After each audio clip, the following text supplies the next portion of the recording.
Pessoal, bom dia. Todos estão me ouvindo? O pessoal que está online está conseguindo ouvir? Então, é um prazer, uma honra ter vocês presentes hoje, aqui, dando início à nossa primeira semana de cuidados paliativos do Hospital Universitário. Eu vou passar, primeiramente, a palavra para o nosso superintendente, o professor José Pinhata Otoshi. Bom dia a todos e todas. Bom dia aos que estão online. Para mim, realmente é um grande prazer estar abrindo essa semana de um tema tão importante, que é o cuidado paliativo. Como eu já sou muito velho, e eu estava relembrando aqui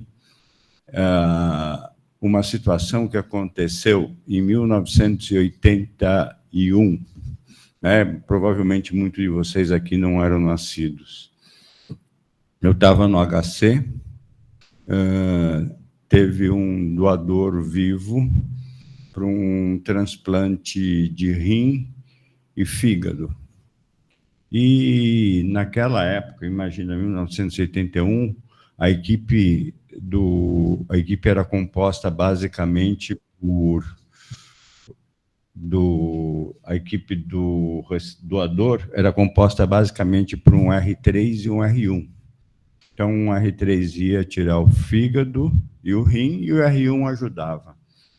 E eu me lembro de uma situação, para mim, foi a mais marcante da minha residência. Eu era o R1, em 1981, entrei na sala junto com o R3 e fomos tirar o rim e o fígado.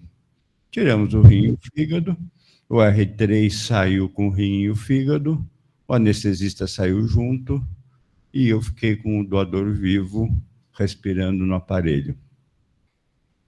Né? E o que eu fazia naquela hora? Eu desligava o aparelho, eu mantinha o aparelho ligado. O que eu fazia? Hoje, acho que já está muito claro que não se teria essa estrutura, um R1, um R3, tirando um rim e um fígado, e muito menos o anestesista saindo da sala antes de fazer alguma coisa com o doador. E naquele dia ficou eu e o doador ainda respirando, coração batendo, e eu perante aquilo. O que fazer? Então, hoje, eu acho que o tempo passou, a medicina mudou, e hoje a gente tem uma característica muito interessante, que é ter pessoas pensando em como cuidar dos pacientes num momento difícil da vida deles. Então, eu só queria parabenizar a todos, aos que se dedicam a esse árduo trabalho, que é um trabalho árduo, é um trabalho difícil, porque ele é extremamente desgastante,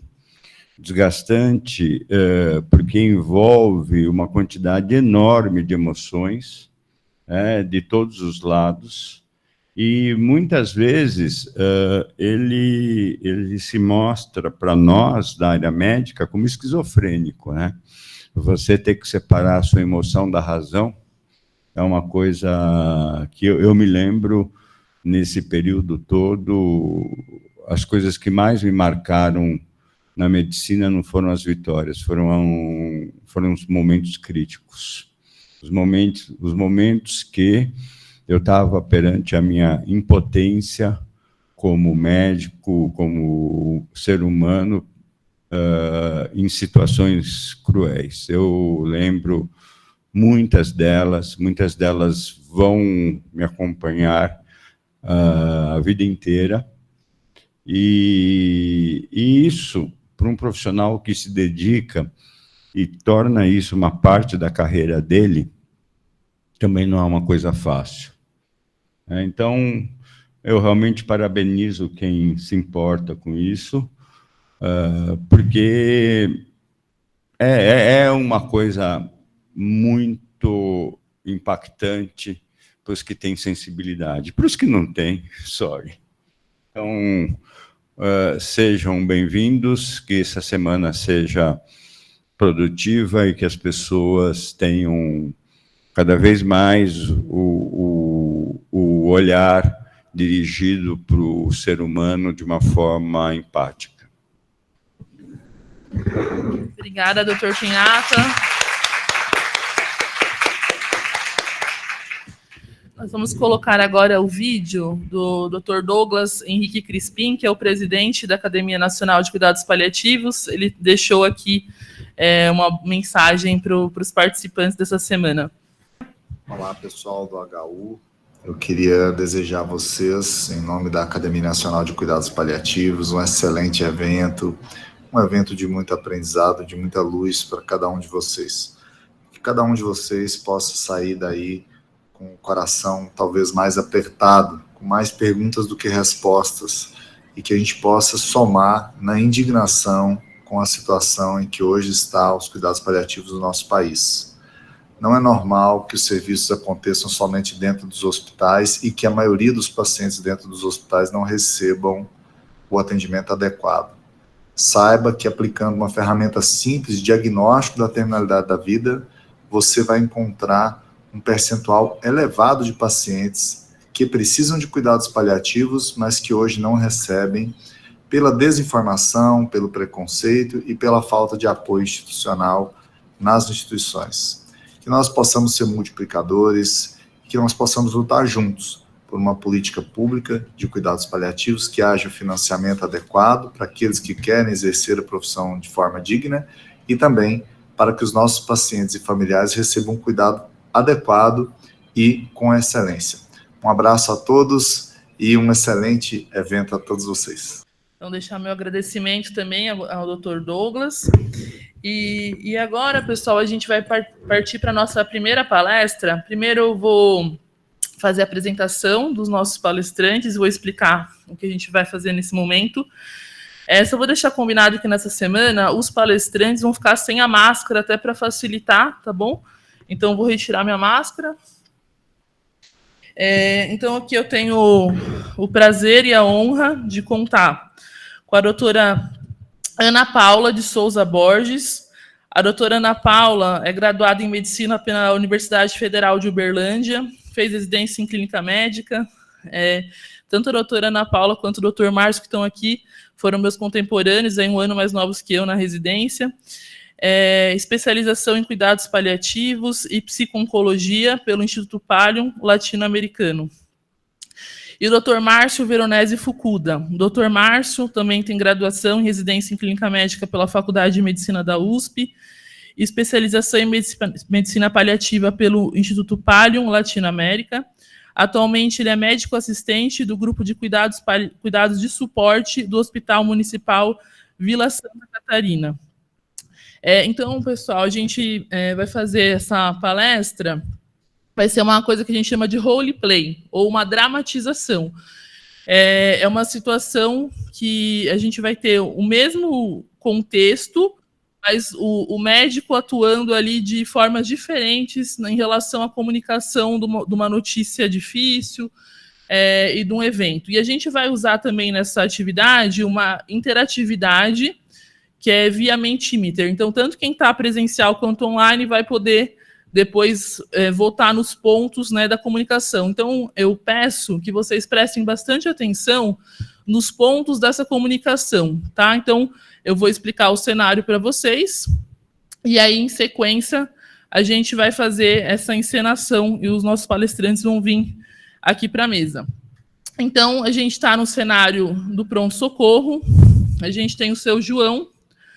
Seu João é um paciente de 68 anos, é um ex-tabagista muito importante, que tem um DPOC, uma doença pulmonar obstrutiva crônica, ou enfisema, como alguns conhecem, e ele já usa oxigênio no domicílio 24 horas por dia nos últimos 5 anos.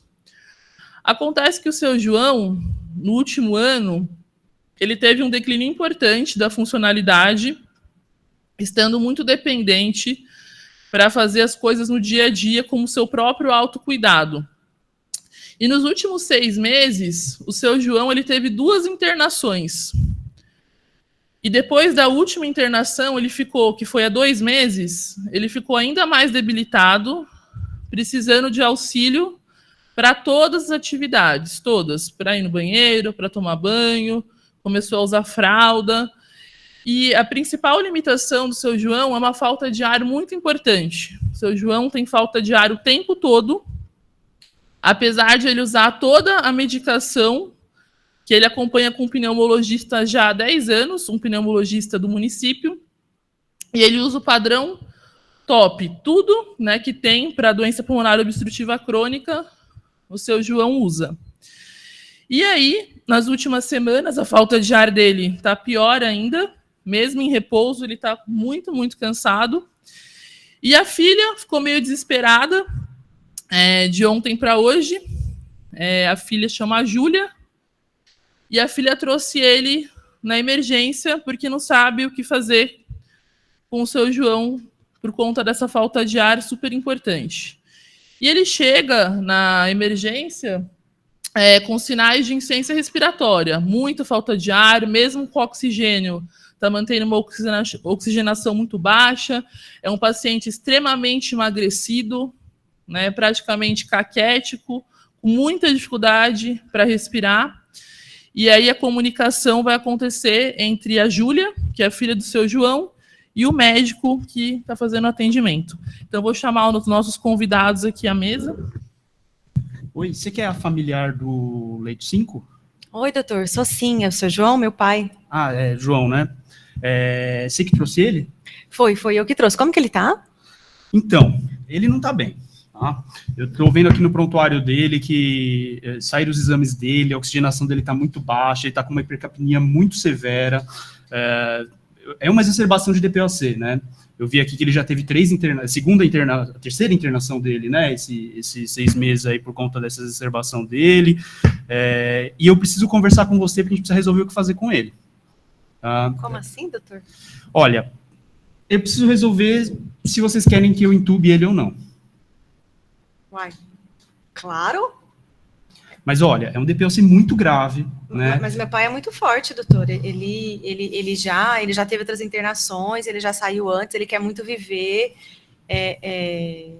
Ele quer muito viver. Olha, eu não entubaria esse paciente, mas eu preciso que você resolva o que a gente faz. Não, doutor, não dá para deixar meu pai com falta de ar, ele não pode ficar morrendo de falta de ar, precisa entubar, precisa fazer tudo por ele, tudo. Olha, tá bom, mas isso é porque você tá pedindo pra gente fazer, tá bom? Eu vou falar com minha equipe, a gente vai preparar e vamos ver o que vai acontecer. Com licença.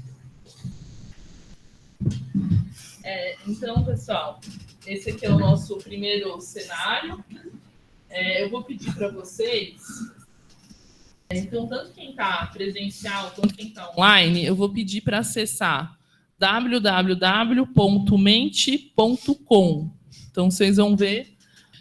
Então, pessoal, a primeira coisa, eu queria que vocês escrevessem aí os pontos negativos dessa comunicação. Então, tudo que vocês perceberam aí que foi negativo. Oi.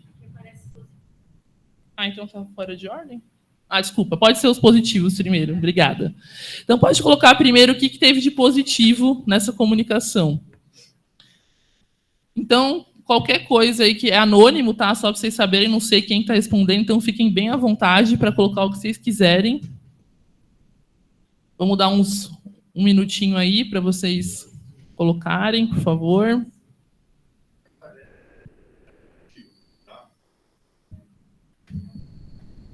Está aparecendo negativo ou positivo, pessoal? Tenta atualizar, Pinhata, às vezes dá um...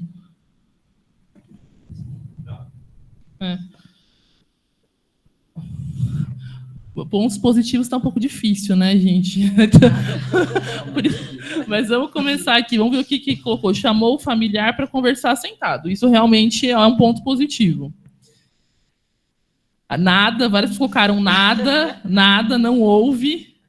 Falou que o caso é grave e foi sincero. Ser sincero é bom, né? Mas a questão é como a gente é sincero, às vezes. direta, a gravidade da doença, sinceridade, se preocupou em falar com a família. Às vezes, né, gente, nem é que se preocupou, mas assim, essa é uma coisa que a gente não tem como fugir.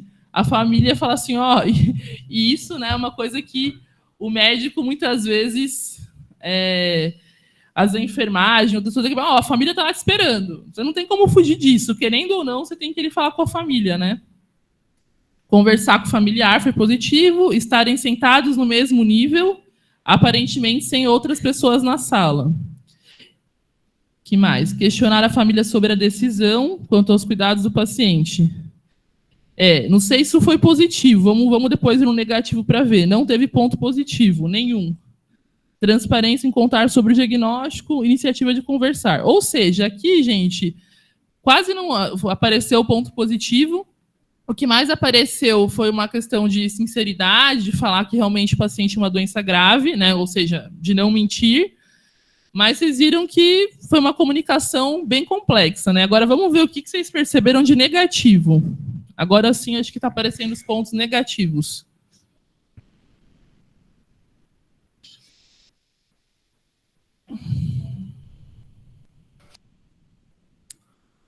E não precisa economizar a palavra não, viu, gente? Aí pode falar tudo que vocês perceberam de negativo.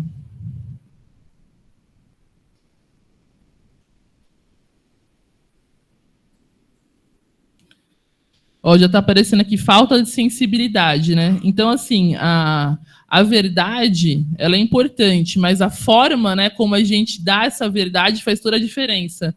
Eu acho que aqui, né, vocês perceberam na comunicação uma dureza, né, uma frieza, né? O leito 5, então a forma, né, muito superficial, uso de termos muito técnicos, né? Então, realmente, né, ele usou... qual foi o termo que você usou uma hora que eu falei, meu Deus? Hipercapnia. Gente, se a gente falar para o interno o que é hipercapnia, tem uns que já... o que é isso mesmo, né? Agora, imagina para um familiar, né? Só para quem não sabe, hipercapnia é quando o gás carbônico está muito alto no sangue, que é uma coisa que acontece com um DPOC grave ou em crise, né? Então, hipercapnia, sei lá, a filha olhou para a cara assim, né? Sei lá o que ele está falando. Comunicação não assertiva. A filha demonstrou pouco interesse. Identificou o paciente pelo leito e não pelo nome, não sabe nem o nome do paciente. Carla, na verdade, a filha não estava entendendo nada. A filha, coitada, né? Será que ela não teve interesse ou ela estava ali boiando, né? Porque em nenhum momento, gente, o médico perguntou para a filha o que você está entendendo do quadro, você está entendendo o que eu estou explicando. A gente não sabe se ela entendeu, né? Foi uma comunicação totalmente truncada. Não saber o nome, não explicou melhor a doença, não tratou com empatia o paciente e a filha, não explicou de forma efetiva sobre o caso e também necessidade de cuidados paliativos. Linguagem muito técnica, não levantou outras possibilidades. Só deu informação. Temos em espanhol aqui, gostei. A participação sem empatia, foi só um trâmite, parecia não querer estar conversando, não explicou a gravidade, não sabia o nome do paciente, não trouxe o contexto de forma clara, não perguntou à vontade, não se importou com quem estava conversando, né? Qual que é a história de vida desse paciente? Esse médico sabe alguma coisa? Ou para ele é só o leito 5? Quem é o seu João? Não teve em nenhum momento, né, essa preocupação. Uso de termo técnico, falta de sensibilidade, não esclareceu o que significa doença, nem explicou o que significa intubação, né? Ele chegou e falou, olha, a gente... Mas aqui, gente, que eu queria deixar, assim, né, a gente ressaltar bastante o que ele jogou para a filha, né? Você quer que intuba ou não, hein? Eu tô aqui para você decidir o que você quer que você faça com seu pai, hein? Quer que intuba ou não? A filha, assim, entubar? Sei lá, entubar é bom? Não, quero que faça tudo. Não, entubar? Não, vamos lá. Entubar é ótimo, né? Depois a gente vai ver a segunda comunicação, a gente vai falar um pouco mais sobre isso. Não se referir a paciente pelo nome, usar termos que o familiar não conhece. Então, eu fico feliz, né, que vocês conseguiram perceber aí que muitas coisas não foram boas nessa comunicação. Agora a gente vai fazer, o mesmo cenário, só que agora o médico e vai chegar aqui a filha do paciente para conversar com ele. Oi, doutor, tudo bom? Oi, bom dia. Você é familiar do seu João? Sou sim.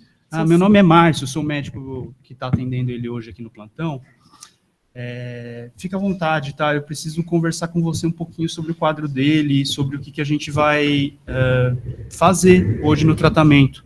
Tá? Nossa, tá tudo bem com ele, doutor Márcio? Então, infelizmente, a situação dele é muito grave. Tá? Mas eu queria ouvir de você um pouquinho o que você... Você que acompanha mais ele? Sim, meu pai mora comigo. Tá. Já tem uns anos já. Diz para mim um pouco como é que vem sendo esses últimos meses aí com ele, que dificuldades vocês vêm enfrentando. Olha, os últimos meses não têm sido muito fáceis não, sabe? Meu pai tá mais dependente do oxigênio. Ele tira o oxigênio às vezes para ir para a mesa jantar, para ir no quintal, e ele fica bem cansado, assim. E nas últimas semanas ele está andando bem pouco, sabe? Está ficando mais na cama, tá por falta de ar mesmo, sabe, doutor? E aí ele começou a se queixar agora de uma fraqueza nas pernas com essa falta de ar. Então, até para ir no banheiro está precisando de ajuda. A gente tem que levar ou colocar ele na cadeira. Tá mais difícil esses últimos dias aí, que foi quando ele piorou agora da falta de ar, né? Que por isso que eu trouxe ele. Estava em casa mesmo com oxigênio, eu aumentei lá, nem sei quantos litros eu coloquei, e mesmo assim ele continuava com bastante falta de ar. E eu vi aqui pelo prontuário também que essa não é a primeira vez que você está precisando trazer ele para o pronto-socorro. Não. Ele sempre foi meio ele usa as medicações, mas ele tem umas faltas de ar de vez em quando, mas nos últimos, acho que 6 meses aí, ele teve, acho que eu trouxe ele para o pronto-socorro umas 3 vezes, acho que essa é a 3ª ou 4ª vez, nem me lembro. E dessa vez, então, foi uma nova crise de falta de ar que fez vocês trazerem ele para cá. Foi. E da última vez já foi bem ruim, viu, doutor? Ele ficou internado bem ruim, assim, demorou uns dias para melhorar. E você sabe o porquê que ele tem essa falta de ar? Sabe me explicar um pouco sobre essa doença que ele tem no pulmão? Ele fumou a vida inteira, né? Sim. Fumou bastante, assim, e o médico que acompanha ele lá no posto de saúde, lá tem um pneumologista que explicou que é por causa do cigarro, né? Sim. E como que você enxerga que as coisas vão ser daqui para frente? Você pensa a respeito disso? Olha, o pneumologista sempre falou pra gente que a gente ia ter que conviver com essa doença, sabe? Sim. Mas eu vejo, assim, nos últimos meses uma piora dele, sabe? Do meu pai, assim, e isso deixa ele até, às vezes, mais irritado, às vezes, mais triste, se queixando que não consegue mais fazer as coisas que ele fazia antes. Então, eu não sei. Você acha que ele pode melhorar?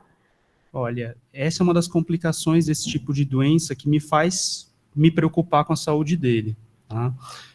Pelo que você diz, então, esses últimos meses já vêm sendo bastante difíceis. Já. E ele tá, inclusive, assim, mesmo comendo, eu vejo ele perder peso a olho nu, assim, sim, sabe? Mesmo eu fazendo o que ele gosta, mesmo ele comendo, eu percebo que... Certo. Porque como eu te falei, a situação dele está bastante complicada, está bastante delicada, né? O que a gente sabe sobre a doença do seu João?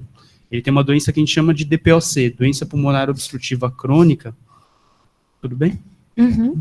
Que é a doença do pulmão causada pelo cigarro. Isso, como o pneumologista explicou, é um quadro irreversível, né? A gente tenta controlar, mas com o passar do tempo a tendência é que ela vá de fato piorando. E dentro disso, várias dessas coisas que você me conta do seu João mostram que ele já está numa situação extrema do avançar dessa doença, que é o fato dele estar precisando várias vezes ser levado ao pronto-socorro, a falta de ar, ele já usa oxigênio e vem aumentando a demanda, né, a necessidade que ele tem desse oxigênio, a perda de peso. Todos esses são sinais que a gente identifica que essa doença dele está muito avançada. E essa é mais uma descompensação dessa doença, o que está acontecendo com ele agora. Mas o que me preocupa, antes de tudo, sobre tudo isso que eu estou te falando, é mais ou menos o que você já tem em mente? Eu falei alguma coisa muito diferente do que você já sabia? Não, eu só fico com uma impressão de que a piora está sendo muito rápida. Sim, sim. Infelizmente é assim mesmo, às vezes, né? E isso muda o que a gente precisa pensar no que é o melhor que pode ser feito pelo seu João. Porque existe algumas decisões que a gente precisa tomar numa descompensação grave como a que ele está tendo agora. Muitas vezes, quando a pessoa está com muita dificuldade de respirar, como a gente vê pelo exame dele, pelos exames laboratoriais, a gente pensa em usar de estratégias invasivas, como uma intubação, que é colocar ele para respirar através de aparelhos. Mas eu acredito que talvez isso não seja o mais apropriado para o seu João. Mas isso não vai ajudar ele a respirar? Isso vai ajudar ele a se manter vivo por essa descompensação. Isso não quer dizer que eu vou conseguir recuperar ele. E não vai ajudar ele a sentir menos falta de ar. E isso é um ponto importante para a gente pensar, né? A gente pode manejar essa descompensação com medicações que tentem deixar ele mais confortável. Mas, de qualquer maneira, entendendo que talvez a gente esteja próximo do limite do que a gente consegue fazer para trazer o seu João de volta. Você entende o que eu quero dizer com isso, Júlia? Não sei se eu entendi. Porque na minha cabeça, se ele está com falta de ar e o oxigênio não está dando conta, ele precisa do tubo. Senão ele morre. Talvez ele esteja se aproximando do momento de falecer, de se despedir da gente pelo avançar da doença dele. E isso não é o tubo que vai conseguir mudar. Talvez o tubo só represente manter ele mais tempo nessa situação que ele está agora, não trazer uma melhora para ele. E é por isso que eu preciso decidir em conjunto com você sobre qual que é o melhor passo para a gente tomar agora. De maneira alguma a gente vai deixar de cuidar dele, da melhor maneira que a gente entender, né? Mas o que eu preciso ser franco com você é que talvez o cuidar dele agora, e me parece que chegou esse momento, o cuidar dele agora já não é mais prolongar o tempo de vida dele, é fazer com que o tempo de vida que ele tenha, por mais curto que possa ser, seja o menos sofrido possível. Porque entubar vai piorar? Entubar vai segurar ele num estado ruim, que a gente já não consegue trazer ele de volta. Eu não quero que meu pai sofra. Essa é a minha impressão sobre o quadro dele, que o melhor que a gente pode fazer para ele, e colocar no tubo, talvez prolongasse e aumentasse esse sofrimento, o melhor que a gente pode fazer para ele é cuidar dele de um jeito que não vai invadir o corpo dele. Vai medicar ele para ele se sentir bem, às vezes até para ele ficar, se chegar nesse ponto, ficar dormindo e não sentir a falta de ar que ele pode sentir, mas tendo em mente que a gente está próximo do fim da vida dele. Ele disse para mim, antes de vir para o hospital, que ele achava que ele não voltava para casa. Infelizmente, é a minha impressão sobre o quadro dele também, Júlia. Eu queria saber um pouquinho o que está passando na sua cabeça com tudo isso que eu estou te dizendo. Eu já sabia que em algum momento isso ia acontecer. Já vinha falando sobre isso com meus familiares. Acho importante só pedir para minha mãe vir para cá. Sim. E meu pai já vinha falando nos últimos, desde que ele ficou mais acamado, que isso não é vida, não é a vida que ele queria para ele. Mas a gente é sempre pego de surpresa, né? Imagino. Tem alguma outra coisa que eu poderia fazer por você nesse momento? Acho que eu queria vê-lo. Tá bom, tá bom. Eu vou, depois que a gente terminar de conversar, eu te levo lá para ver ele. Tem alguma outra dúvida que eu possa esclarecer? A gente vai poder ficar com ele? Vai. Uma das ideias, inclusive, de não deixar ele ligado em aparelhos é permitir que ele possa passar o máximo de tempo junto com vocês, num ambiente que seja mais apropriado para isso. E ele não vai sofrer, né? A gente vai fazer o possível para isso. Tá bom. Então, obrigado pelo seu tempo, me desculpe por ter uma conversa tão difícil. Imagina, eu que agradeço a sinceridade. Bom, deixa eu colocar aqui o nosso Mentimeter.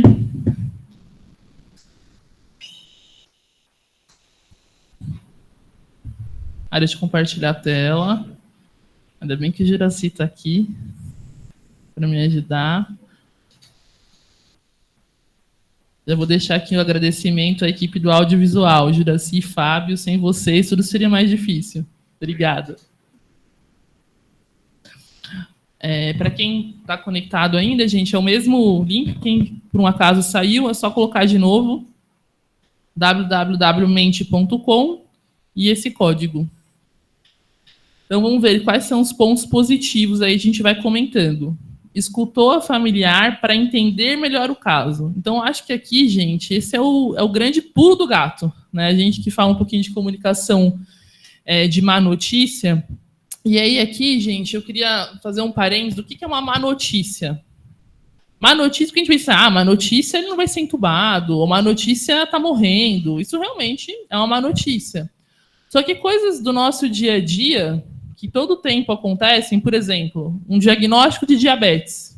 Mas diabetes, tem tratamento, tem medicação. Mas para algumas pessoas, isso pode ser uma notícia que é péssima. Por quê? Má notícia, pela definição de Buchmann, é qualquer notícia que impacte a visão de futuro de um indivíduo. Então, por exemplo, um paciente que era DPOC e precisa começar a usar oxigênio. Isso é uma má notícia.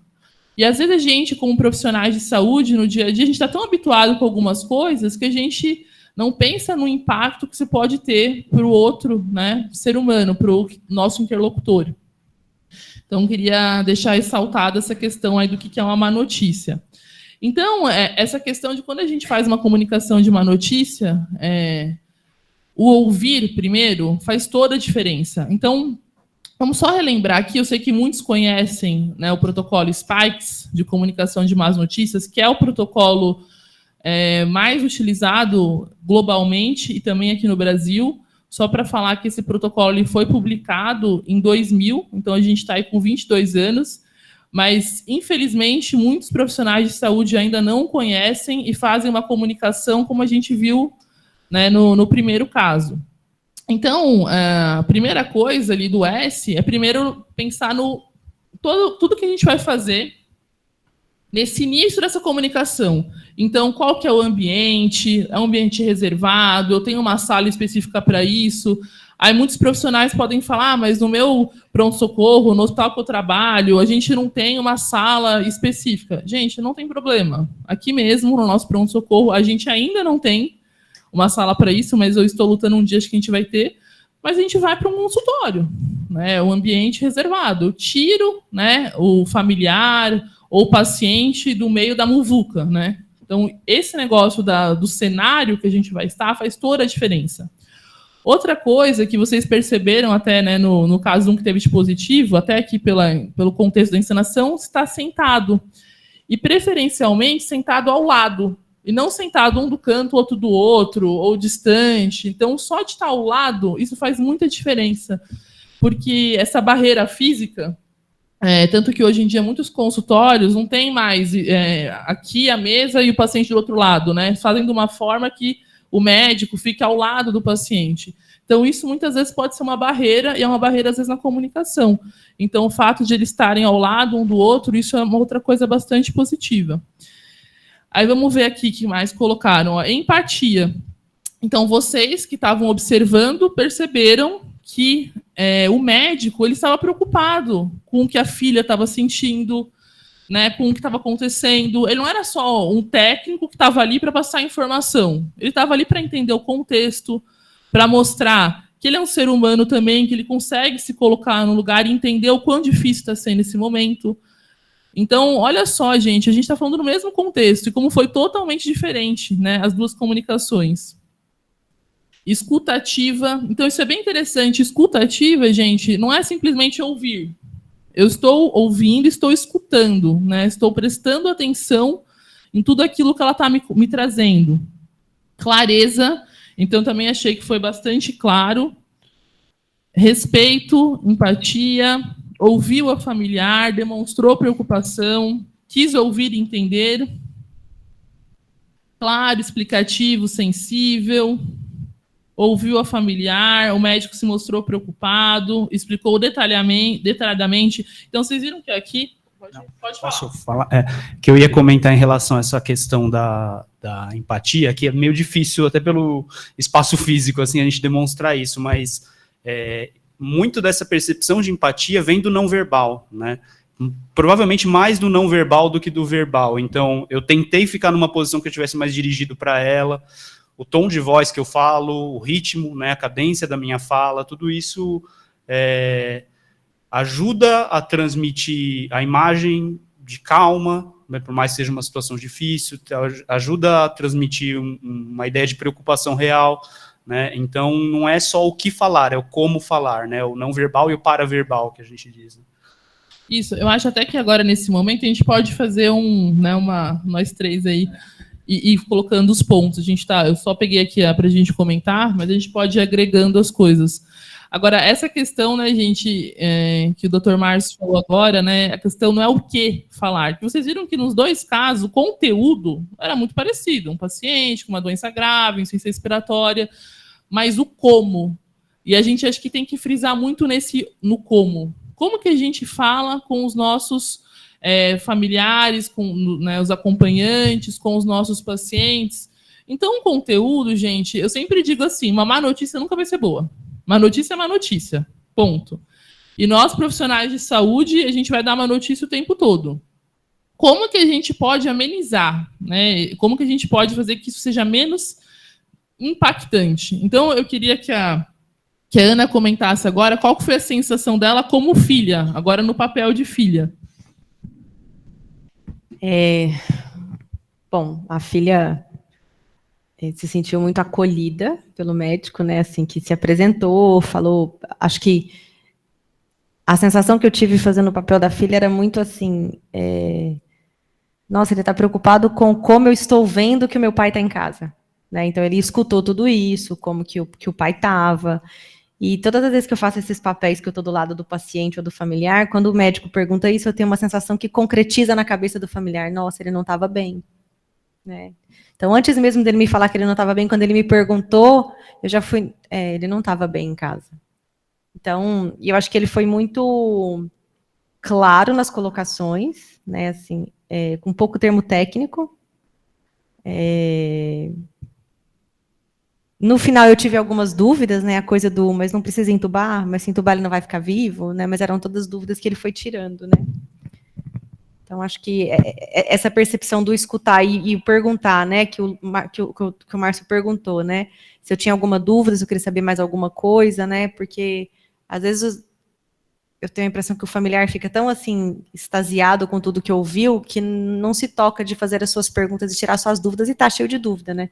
Então, se colocar à disposição, né, no final da conversa, tem dúvida, quer perguntar mais alguma coisa, faço mais alguma coisa por você, né, isso é colocar à disposição do outro que está ali, né. E eu queria também que o Márcio falasse um pouco qual foi o seu sentimento como médico, dando a má notícia. Até para, não sei se quem está vendo está habituado a esse tipo de dinâmica de roleplay, mas normalmente quando a gente faz, o que a gente sabe da situação é o que a Carla falou no começo. A gente não tem um script, não tem um roteiro a se fazer, né? Então, às vezes, as dificuldades, as questões vão surgindo do momento mesmo. Uma coisa que eu acho que é sempre importante a gente pensar quando a gente fala de comunicação, tem esses pontos fundamentais, que é o que a Carla estava destacando, né, de cada situação e do que dizer, mas a partir disso tem também as dificuldades pessoais, né, que você vai enfrentando, porque você sabe, eu sou bom nisso, eu sou ruim nisso, eu percebi em alguns momentos que eu comecei a querer entrar numa conversa meio circular, e aí a Ana me deu uma puxada, assim, de falar assim, mas não vai entubar mesmo ou não? Quer dizer, assim, né? Mesmo numa situação absurdamente controlada, que é uma situação de mentira, num ambiente seguro, não tem impactos reais dessa decisão, a gente se pega fazendo coisas ou caindo em armadilhas, né? Então, eu acho sempre legal de identificar esse tipo de coisa, porque aí pensa essa conversa de verdade, com tempo para você tomar a decisão, num pronto-socorro, muito provavelmente num ambiente físico que não é adequado para isso, todos esses problemas se maximizam, né? Por isso que é uma coisa tão delicada, né, falar de comunicação. Por isso que a gente precisa ter esse domínio, porque na hora tende a dar errado as coisas, né? As coisas tendem a sair mais imperfeitas, né? Então, eu acho que é isso, assim, eu me liguei nisso na hora que ela me cutucou, falou, aqui eu tô fazendo isso, imagina como é que é, né, na vida real. E nós, assim, como médicos, que infelizmente temos que dar muitas, né, má notícias, não é legal, gente. Não é legal dar má notícia. A gente se sente, por mais que você tenha maior, assim, treinamento nisso, e posso falar que nós três temos, né? Tem médicos que, infelizmente, não têm isso, né? E não só médicos, como outros profissionais de saúde. Mas, mesmo assim, quando a gente vai dar uma má notícia, nunca a sensação, que legal, tô indo lá dar uma má notícia. A sensação, meu Deus, como é que será que essa família vai estar, como será que eu vou ser recebido, como será que essa família vai entender esse contexto. Então, nós somos seres humanos, e a gente tem as nossas fragilidades, a gente tem as nossas preocupações. E aí, né, você viu como ele mesmo percebeu, ele falou, de repente eu fui ver, eu tava meio ali, tipo, parece que enrolando, às vezes eu tava ali chegando, aí ela, mas e aí, né, tem que entubar ou não? A filha, às vezes, né, óbvio que no caso, a Ana é médica, mas às vezes a familiar pergunta, mas e aí, o que vai fazer agora, né, quer saber o objetivo. Então, eu acho que essa questão aí de como a gente se sente pode influenciar bastante, né, no como a gente se comunica. Só para a gente relembrar, então, eu falei para vocês ali, né, estava falando do Spikes, né, depois o P do Perception, que eu disse para vocês que é toda a diferença, então ouvir, antes de falar qualquer coisa, ouça. O que você entende? Isso que a Ana falou é muito importante. Enquanto a família vai falando, a família vai se dando conta. Porque, às vezes, assim, ele tá totalmente dependente, mas sabe quando é uma coisa no automático e a família nem para pensar naquilo? Naquele momento que você tá ouvindo, ela tá verbalizando, ela começa a falar, nossa, realmente, ele tá muito dependente. Nossa, ele não tá conseguindo fazer as coisas. Então, isso é importante para ela tomar a ciência, né? Para aquilo ser uma coisa mais concreta. Depois, o próximo passo do ir, né, do invitation, que é o convite. Então, a gente pode perguntar, olha, você é a familiar, você é a cuidadora principal, tem outras pessoas que vão participar dessa comunicação, porque, às vezes, assim, ela é a filha, mas nem é a filha cuidadora principal, ou então tem a esposa que quer muito participar da tomada de decisão ou dessa conversa. Então, nesse invitation, quando a gente está conversando com a família, lembrar disso, de saber se tem outras pessoas importantes para participar. Ou, quando a gente está falando com o próprio paciente, é aquela pergunta, olha, o que o senhor quer saber sobre sua doença? O senhor quer saber tudo? Como que o senhor quer lidar com isso, ou a senhora? Né? Então, esse convite é importante, porque às vezes a gente também quer jogar um monte de informação na cabeça do paciente ou da filha que, sei lá, o paciente, principalmente, às vezes tem uma noção que as coisas estão ruins e ele não quer falar sobre isso. Então, a gente tem que ter essa sensibilidade também. Aí, depois, a próxima parte, que é o knowledge. Então, assim, knowledge, né, o conhecimento, de falar o que está acontecendo, né, de uma forma compassiva, né, um passo a passo, termos não técnicos, uma linguagem, uma linguagem acessível. Tudo isso daí é uma coisa muito importante.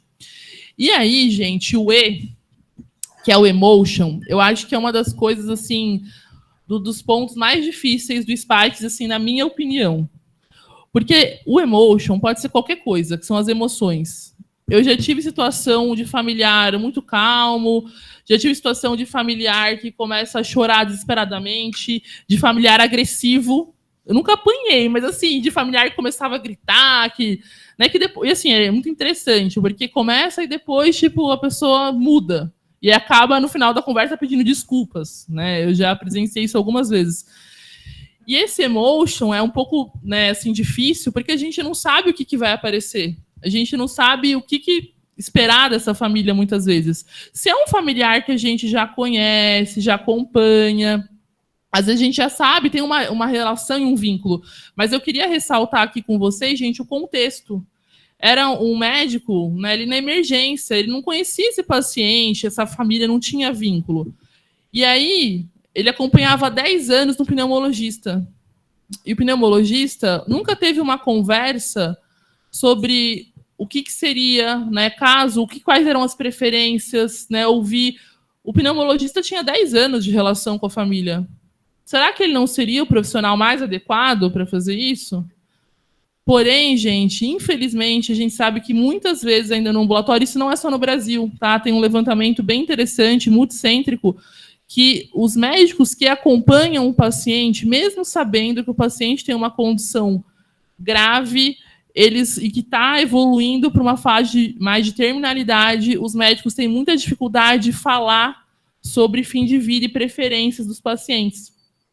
E quando se perguntou nesse estudo bem grande que tem, perguntou para os pacientes se eles gostariam de falar sobre isso, sobre decisões de fim de vida, a maioria dos pacientes, 98%, falava que sim, que gostaria.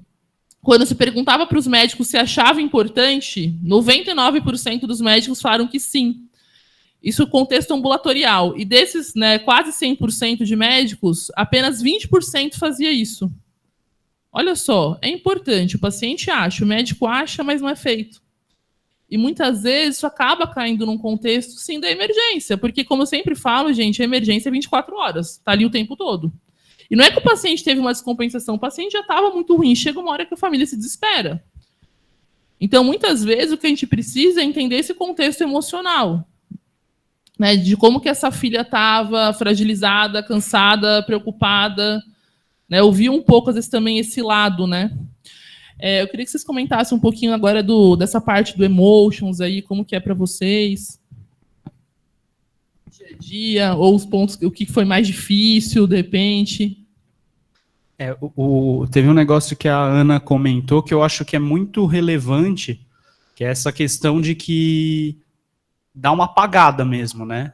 Eu acho que todo mundo aqui que já ouviu alguma notícia ruim, mesmo que fora de um contexto de saúde, sabe dessa sensação de que você fica um tempo, segundos, às vezes mais que isso, meio fora do ar e tudo que vem depois daquilo fica abafado, né?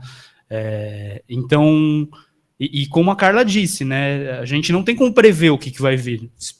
A gente pode imaginar se a gente já conhece essa família, ou se você sente o tom que a conversa está indo, mas pode ir para muitos lados. Tem gente que vai... Já vi gente desmaiar, tem gente que vai ficar bravo com você, tem gente que vai ficar revoltado, tem gente que vai ficar triste, chorar. E eu acho que o fundamental é perceber esse tempo que essas pessoas precisam de dar vazão a isso, né? Porque aquilo tende a se acomodar, né? Tende não a assumir, porque a má notícia está posta, mas tende a dar uma diminuída e você sentir em que momento dá para continuar, né? Acho que esse essa percepção de timing é fundamental. E é a hora também que a gente precisa estar atento para as necessidades que podem vir, né? As necessidades de acolhimento, às vezes, de mais proximidade física, a necessidade do copo de água, do papel para limpar as lágrimas, né? Que foi uma coisa que a gente não trouxe aqui. E dentro do possível, se cercar dessas ferramentas aí, né? Tem uma coisa da percepção das emoções do outro que eu sempre... É algo, como a Carla falou, né? Eu também acho uma das partes mais difíceis, porque sempre vem aquilo assim, qual vai ser a reação da pessoa? E a reação emocional, ela é irracional, né? Então, às vezes, são pessoas que estão em situações extraordinárias na vida, que não são situações comuns de se viver, que são situações de má notícia, e a reação, ela é totalmente inesperada e, enfim, é emocional, né? Então, a impressão que eu tenho, uma das coisas que é importante a gente fazer como profissional de saúde também, é a gente nos livrar dos nossos valores nessas horas, né? Porque o outro tá emocional e irracional. Então, as reações podem ser diversas, né? Desde culpar o profissional de saúde, ao culpar a doença, a se colocar num padrão de evitação do não quero falar sobre isso, a ficar totalmente emocional, chorando, ou seja, qual for a reação.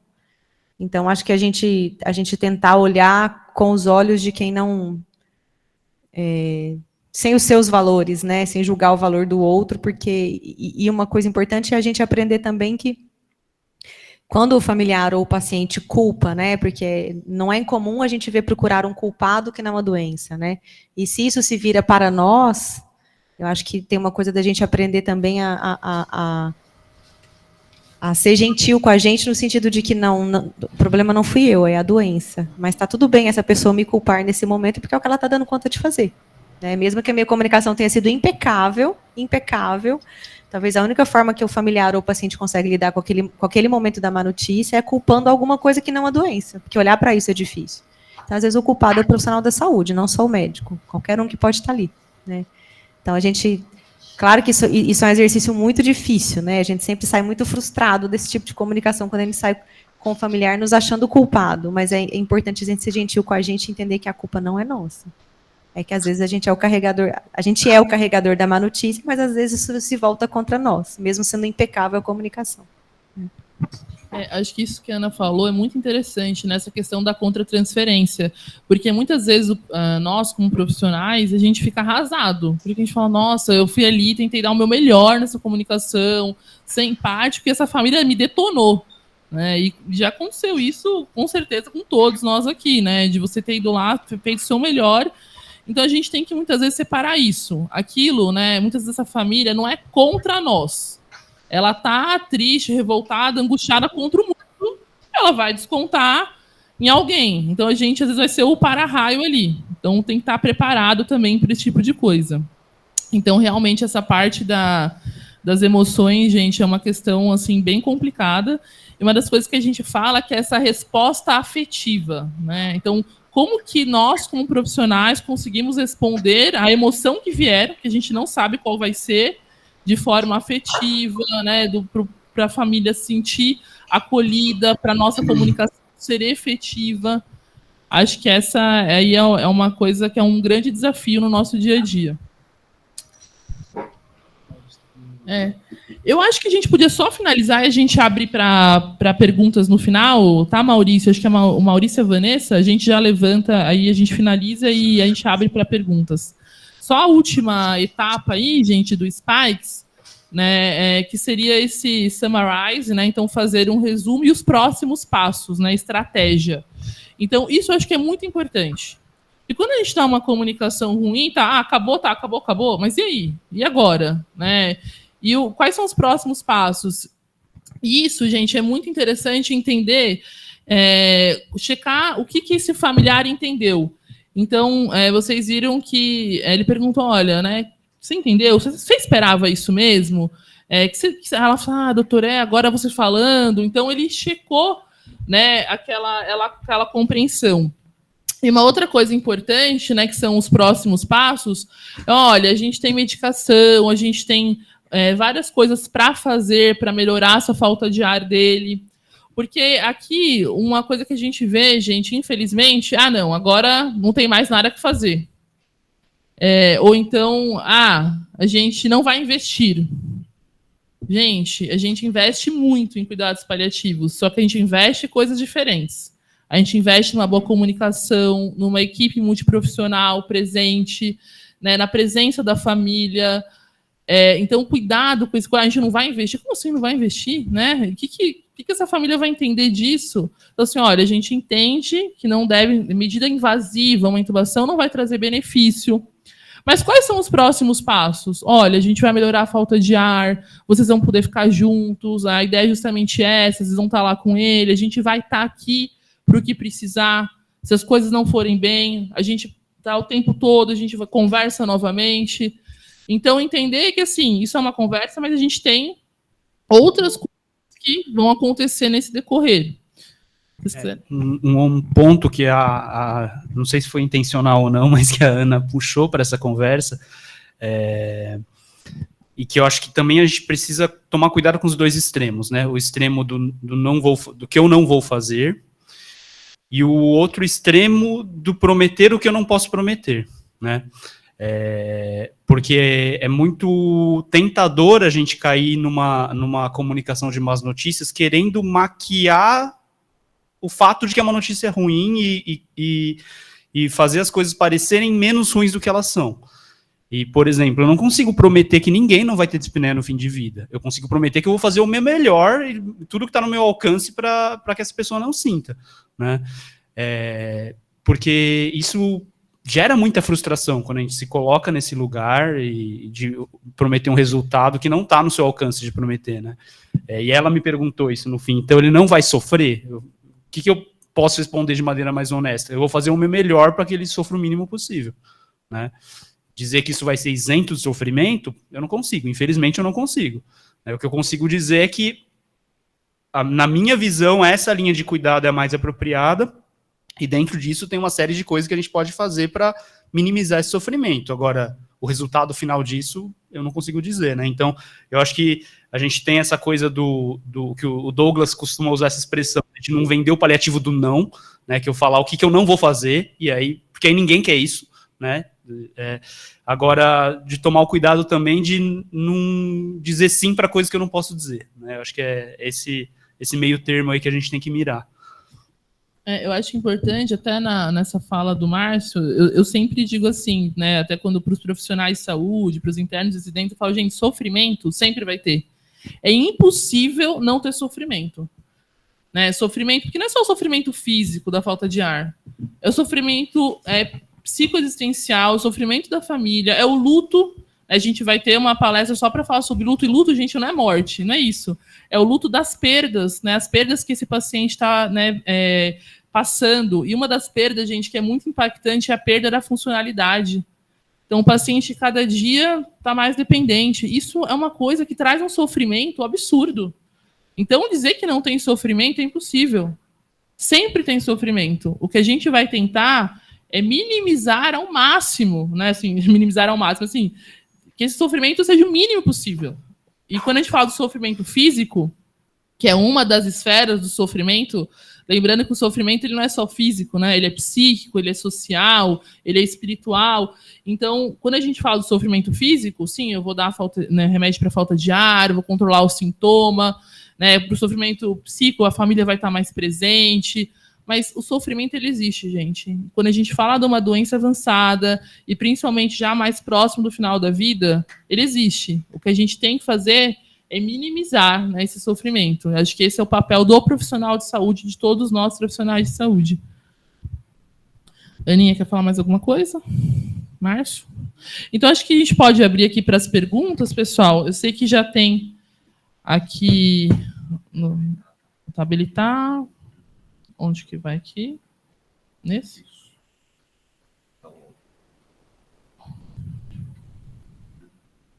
Aqui? Tá bom. Não, está no último. Acho que agora está habilitado já as perguntas. O Maurício tinha levantado a mão. Pode abrir o som, Maurício, e falar? Na realidade, não é uma pergunta. Eu queria reforçar o que você falou.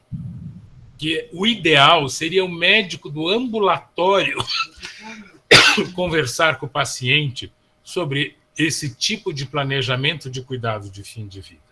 Seria muito importante, facilitaria imensamente o trabalho de todos nós, as enfermarias, terapias intensivas, pronto-socorro, etc. E, como eu tenho por hábito semear dúvida, eu, graças a Deus, só vi isso acontecer uma vez na minha vida. Foi na época que eu era R2, não era meu doente, mas um doente da enfermaria foi explícito em querer falar, falou, não quero saber meu diagnóstico. E a minha colega residente e todos nós conversamos e dissemos, não, a gente vai ter que falar com ele. Era um homem jovem, 50 e poucos anos, com um tumor de carina, cuja esposa havia falecido há 1 ano atrás e ele tinha um filho de 10 e uma filha de 8 anos.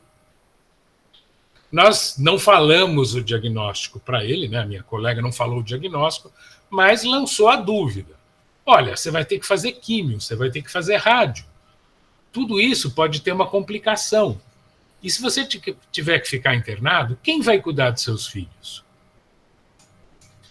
Né? Então, por causa dos filhos, a gente acabou optando, achando que era melhor meio que desobedecer à vontade do paciente. Mas, graças a Deus, foi uma exceção. Só. Obrigada, Maurício. Deixa eu ver se tinha alguém aqui no chat. Neste momento. Aí tem a pergunta da Paula. Em que momento se considera a opinião do paciente? Em que momento a opinião do paciente é considerada? Vocês querem comentar? É interessante ter colocado isso, porque, na verdade, foi uma questão que a gente deu como... A gente assumiu como posta que nesse cenário clínico em particular, é um paciente que não teria condição de se expressar de maneira autônoma. Por quê? Porque ele está em insuficiência respiratória, ele não tem condição clínica de tomar uma decisão complexa a respeito da própria saúde. Então, eu saltei para o tomador de decisão substituto, que seria a filha dele, né? Mas, tentando responder essa pergunta de um jeito mais direto, seria sempre que o paciente quiser e puder, né? Idealmente seria sempre. Quando a gente fala de uma discussão que não aconteceu e num cenário clínico em que o paciente não tem essa condição, acaba tendo que ir para um substituto, né? Exatamente, né? O paciente, por isso que eu acho que ressaltando mais uma vez o que o Maurício comentou e reforçou, gente, o ideal, né, no caso do seu João, o timing foi perdido. O timing de conversar com ele era no ambulatório, era o médico dele que acompanhava quando percebeu o declínio da funcionalidade, as internações recentes, né? E a gente fala daquela evolução em escada, né? O paciente, depois que sai de uma internação, ele não volta ao que ele era, ele fica pior. E aí, cada vez mais dependente. Então, o médico que acompanhava ele deveria, sim, ouvir, né, o que esse paciente pensa, quais são, né, o que ele quer para o final de vida, quais são os valores. Então, essa hora, gente, era fundamental. Agora, quando a gente fala num quadro de insuficiência respiratória franca, como é que esse paciente vai conseguir tomar alguma decisão? Então, a gente perdeu o time de falar com ele, infelizmente, nesse caso. Deixa eu ver se tem mais alguma pergunta no chat. Não. Então, acho que a gente pode abrir, gente, aqui para o auditório, ou também pelo chat, se alguém quiser, ou pelo chat, eu também abrir o áudio para fazer alguma pergunta, ou também comunicar, ou assim, expressar alguma coisa que pensou aí durante esse roleplay. Fiquem à vontade. Só quem quiser falar, a gente dá um microfone para quem está online conseguir também ouvir a pergunta.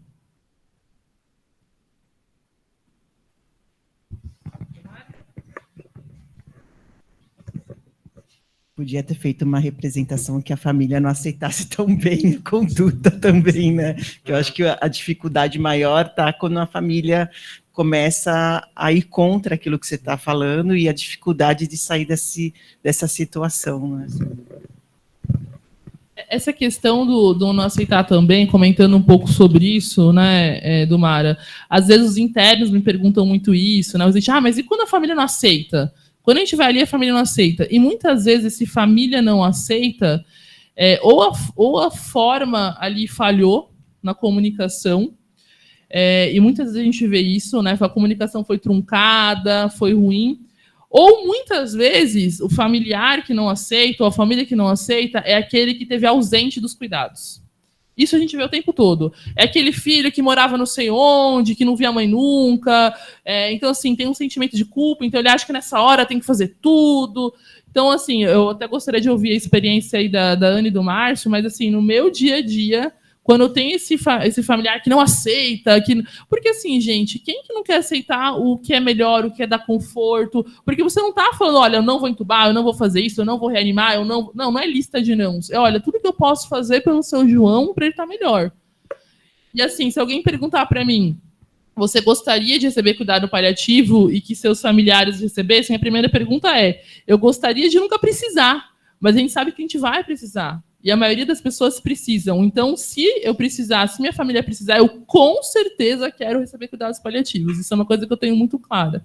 Então, acho que falando um pouco dessa família que não aceita, Domar, eu vejo muito isso, mas se vocês quiserem comentar também um pouco. A impressão que eu tenho é a mesma da Carla, assim. A maioria das vezes que tem familiares, ou mesmo pacientes com essa questão de dificuldade de aceitação daquilo que é o indicado tecnicamente, tem uma coisa de ou culpa, ou algo que não foi resolvido, ou até essa coisa, o Márcio falou da comunicação, né, do evitar o paliativo não, né?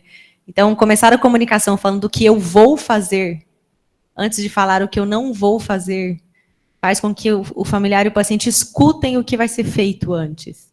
Porque se primeiro eu falo o que não vou fazer medidas invasivas, e depois, mas eu vou fazer tal coisa, ou eu vou fazer tal coisa, o familiar e o paciente ficou preso no que não vai ser feito. E às vezes vem uma sensação de abandono, né, que eles falam, desistiram de mim. Então eu acho que começar a comunicação com aquilo que vai ser feito e explicar o porquê aquilo vai ser feito, para depois colocar o que não vai, as pessoas te escutam. E elas estão abertas a escutar aquilo que você está propondo para ser feito. E tem decisões que elas são técnicas, né?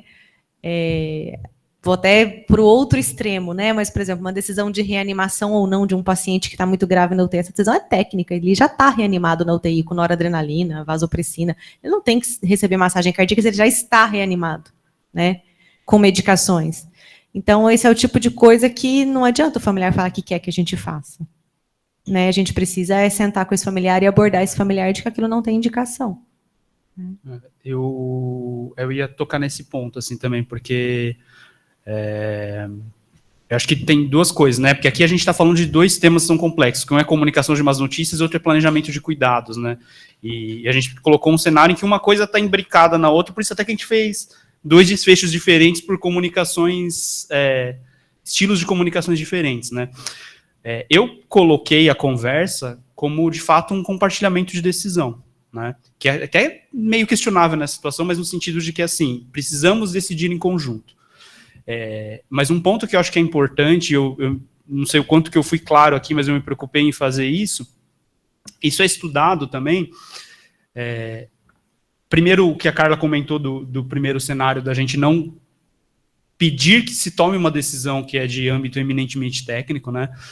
Então, quer dizer, a gente tem pesos diferentes, né? Uma decisão baseada em fatos e em valores, e fatos vai ganhar mais peso num cenário como esse, mas em estudos que avaliam esse modelo de tomada de decisão conjunta, o principal fator determinante da decisão final é a opinião expressa pelo médico. Então, sempre que a gente vai conversar, é importante a gente ser claro também no sentido de, olha, a gente tem o caminho A, a gente tem o caminho B, a minha opinião é que o caminho X é o mais apropriado por isso, isso e aquilo. Né?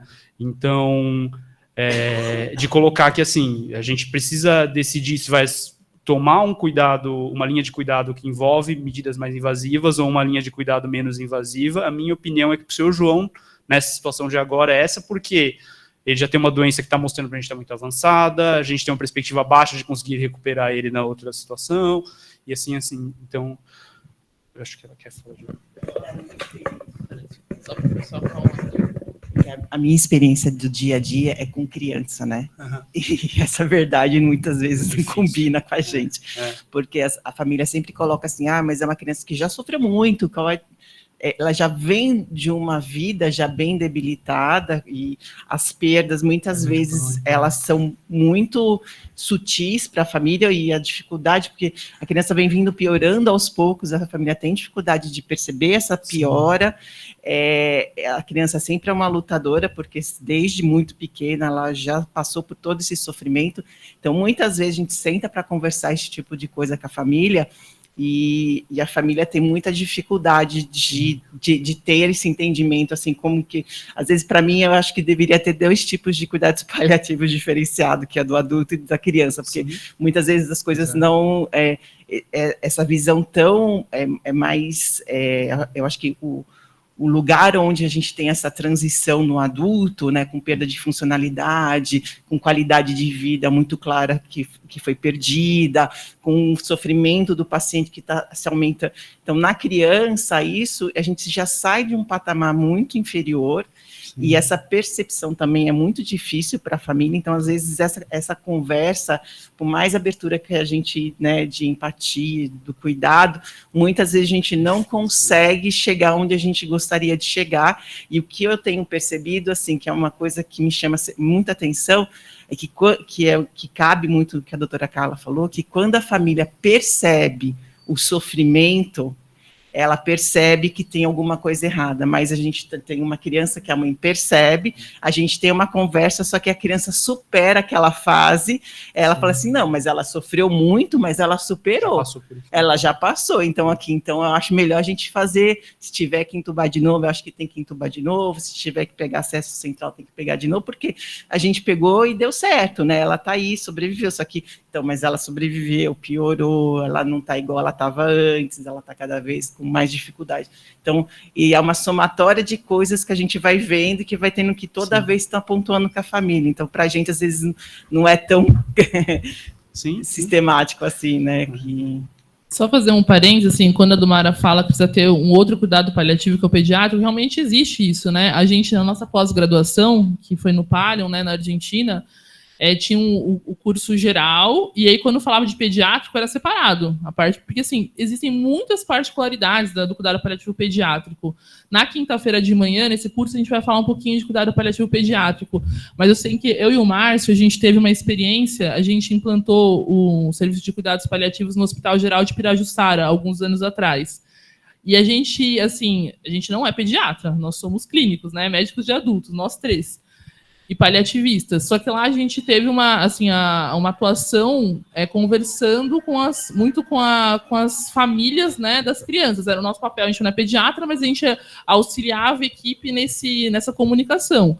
E era muito difícil, né? E quando a gente fala, ainda a gente atuou bastante na neonato, quando nascia uma criança já com condição muito complexa, tudo, e era muito difícil, mas quando a gente fala desse crônico, eu acho que assim, é um dos mais difíceis, gente. Você perguntar para mim, minha opinião, e aqui no HU, assim, até 14 anos, 11 meses, 29 dias era pediatria.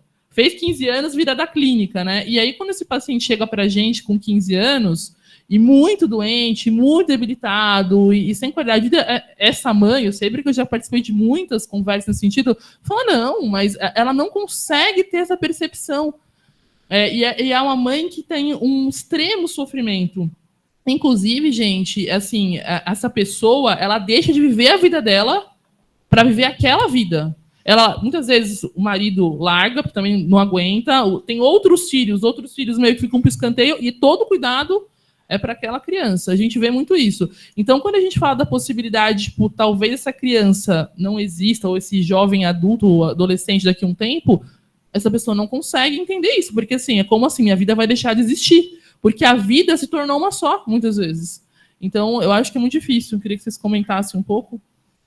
Não, o ponto que eu ia comentar é justamente esse, que acho que a maior dificuldade da pediatria, e eu acho que essa é a minha, eu atendo algumas crianças no serviço que eu trabalho, porque a gente que faz o cuidado paliativo pediátrico lá também. E a maior dificuldade que eu tenho é isso, se colocar no lugar dessa mãe, porque o sentido de vida dessa mãe, do doente pediátrico crônico, é cuidar dessa criança. Então, como isso é um sentido de vida para essa mãe, você fala, e aí? O que eu faço com isso? E muitas vezes, realmente, a criança, às vezes, principalmente quando são os neuropatas, às vezes o sofrimento físico deles é muito pequeno, né? Não é nem perceptível, às vezes. Então, aí você fica muito mais cuidando daquela mãe, até que ela perceba ou se dê conta, ou porque aí é um trabalho interdisciplinar mesmo, e às vezes a gente não consegue, né, ajudar essa mãe a encontrar outros sentidos de vida mesmo, nem com toda a equipe acompanhando. Então, essa é uma grande dificuldade. E na neonato, a sensação que eu tenho, já tem algumas pessoas fazendo formação, né, em obstetrícia já, atendendo as mães que já têm malformações desde lá atrás, como paliativos, eu acho isso essencial na neonato. Porque se você deixar para fazer isso só quando a criança nascer, né, você deixou de ter a chance do acolhimento e de ajudando aquela mãe a vivenciar aquele luto antecipatório do que vai acontecer quando a criança mal formada nascer, né? Então, mas acho que se a gente está engatinhando no paliativo adulto ainda, nossa, na pediatria, mais ainda. No neonato, mais ainda.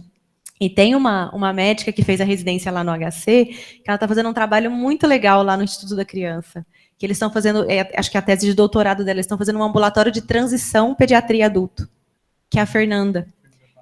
Então, ela montou um ambulatório de transição desse cuidado paliativo pediátrico para o adulto. Então, é como se fosse um ambulatório de adolescente, do adulto jovem. É bem legal esse trabalho, é algo começando, engatinhando, que a gente nem tinha no Brasil. Acho que é uma primeira iniciativa aí. Um pouco, Márcio. Tem uma outra pergunta aqui, que é da Paula, sobre o documento de diretrizes antecipadas. Quer comentar? Ela é uma... É isso, é a Paula, em seguida quem está com a mão levantada, tá? Que acho que a Paula já tinha feito essa pergunta faz um tempinho.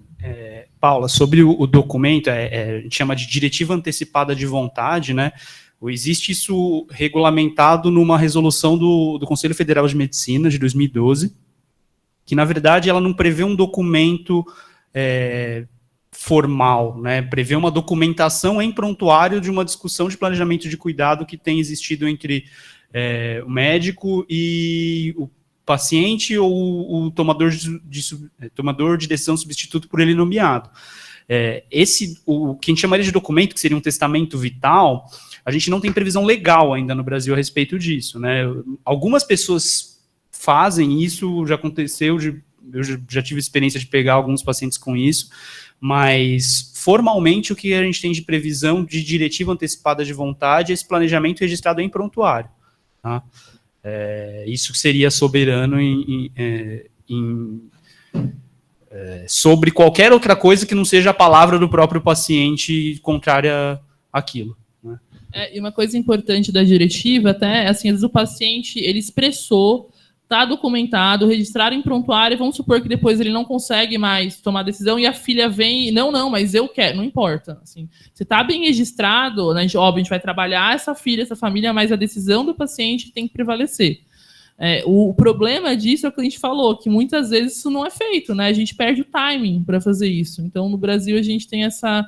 E não só no Brasil, como eu falei para vocês, esse trabalho é multicêntrico, eu achei bem interessante, que eu falei assim, nossa, acho que é uma coisa só do Brasil. Fui ver, não, que vários países da Europa, mesmo os Estados Unidos, têm dificuldade com esses pacientes com doenças crônicas, que hoje em dia, né, gente, a gente, quando a gente pensou no início do cuidado paliativo, foi muito pro oncológico, mas pensando na nossa realidade aqui no Brasil, no HU, até como hospital secundário, e muitos hospitais, não é oncológico, a gente tem os oncológicos, é paciente com doença crônica, ou pediátrico, condição clínica complexa.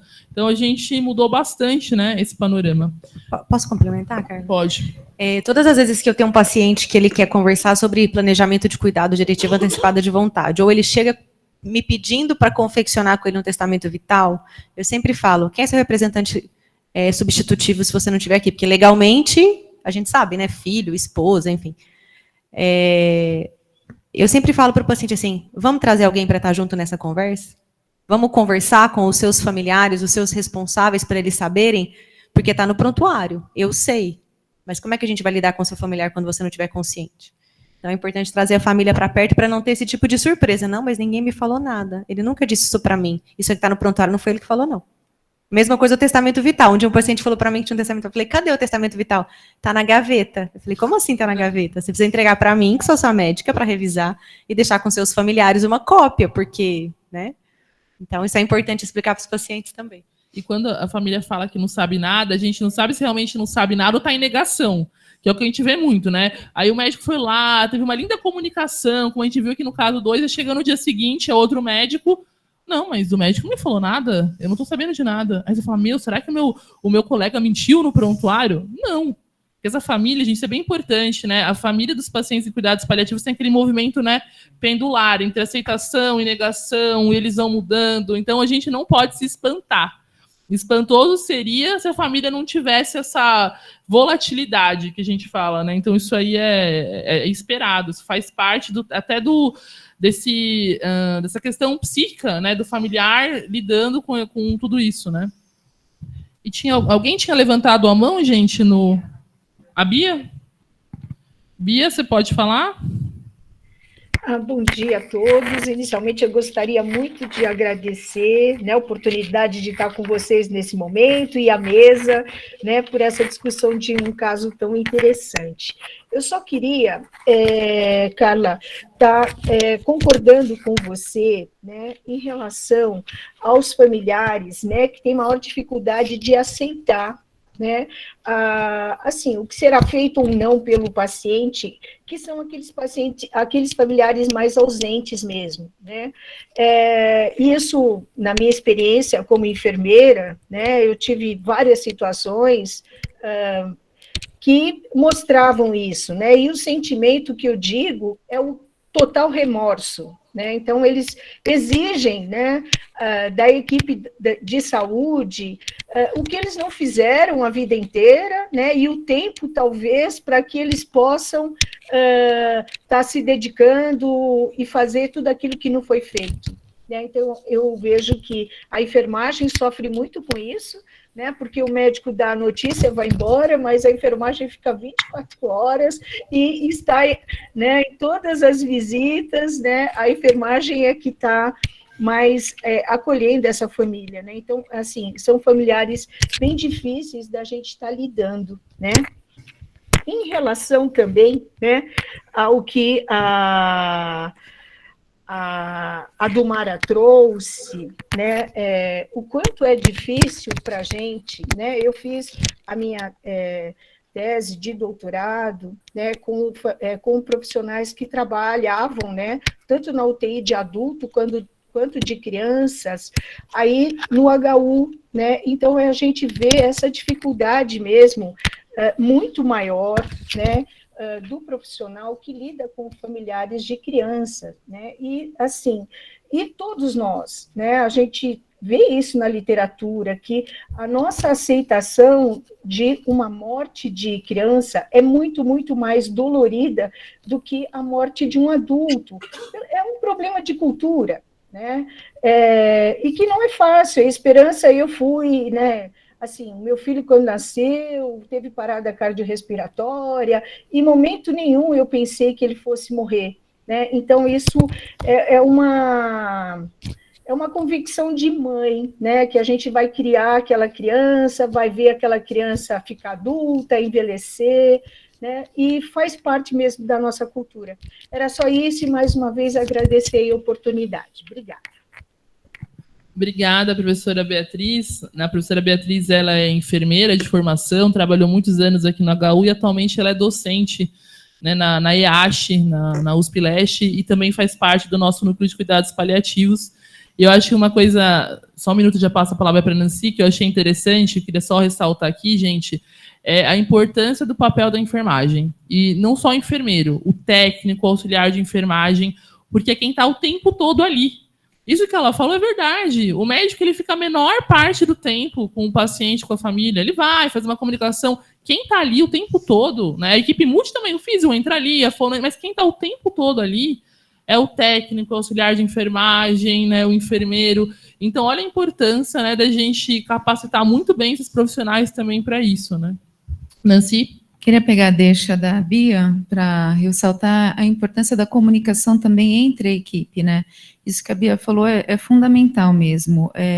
E a gente ter o alinhamento das falas, né, do entendimento entre a equipe, porque muitas vezes acontece isso de ter uma reunião que participa um ou outro profissional, e depois a família acaba conversando com os outros membros da equipe, às vezes até numa tentativa de elaborar, ou diz, nossa, será que eu consigo ouvir de alguém uma coisa diferente do que foi falado, e que é aquilo que eu tenho dificuldade de elaborar, porque eu não quero pensar na finitude, eu não quero pensar no fim da vida de alguém que para mim é muito importante, né?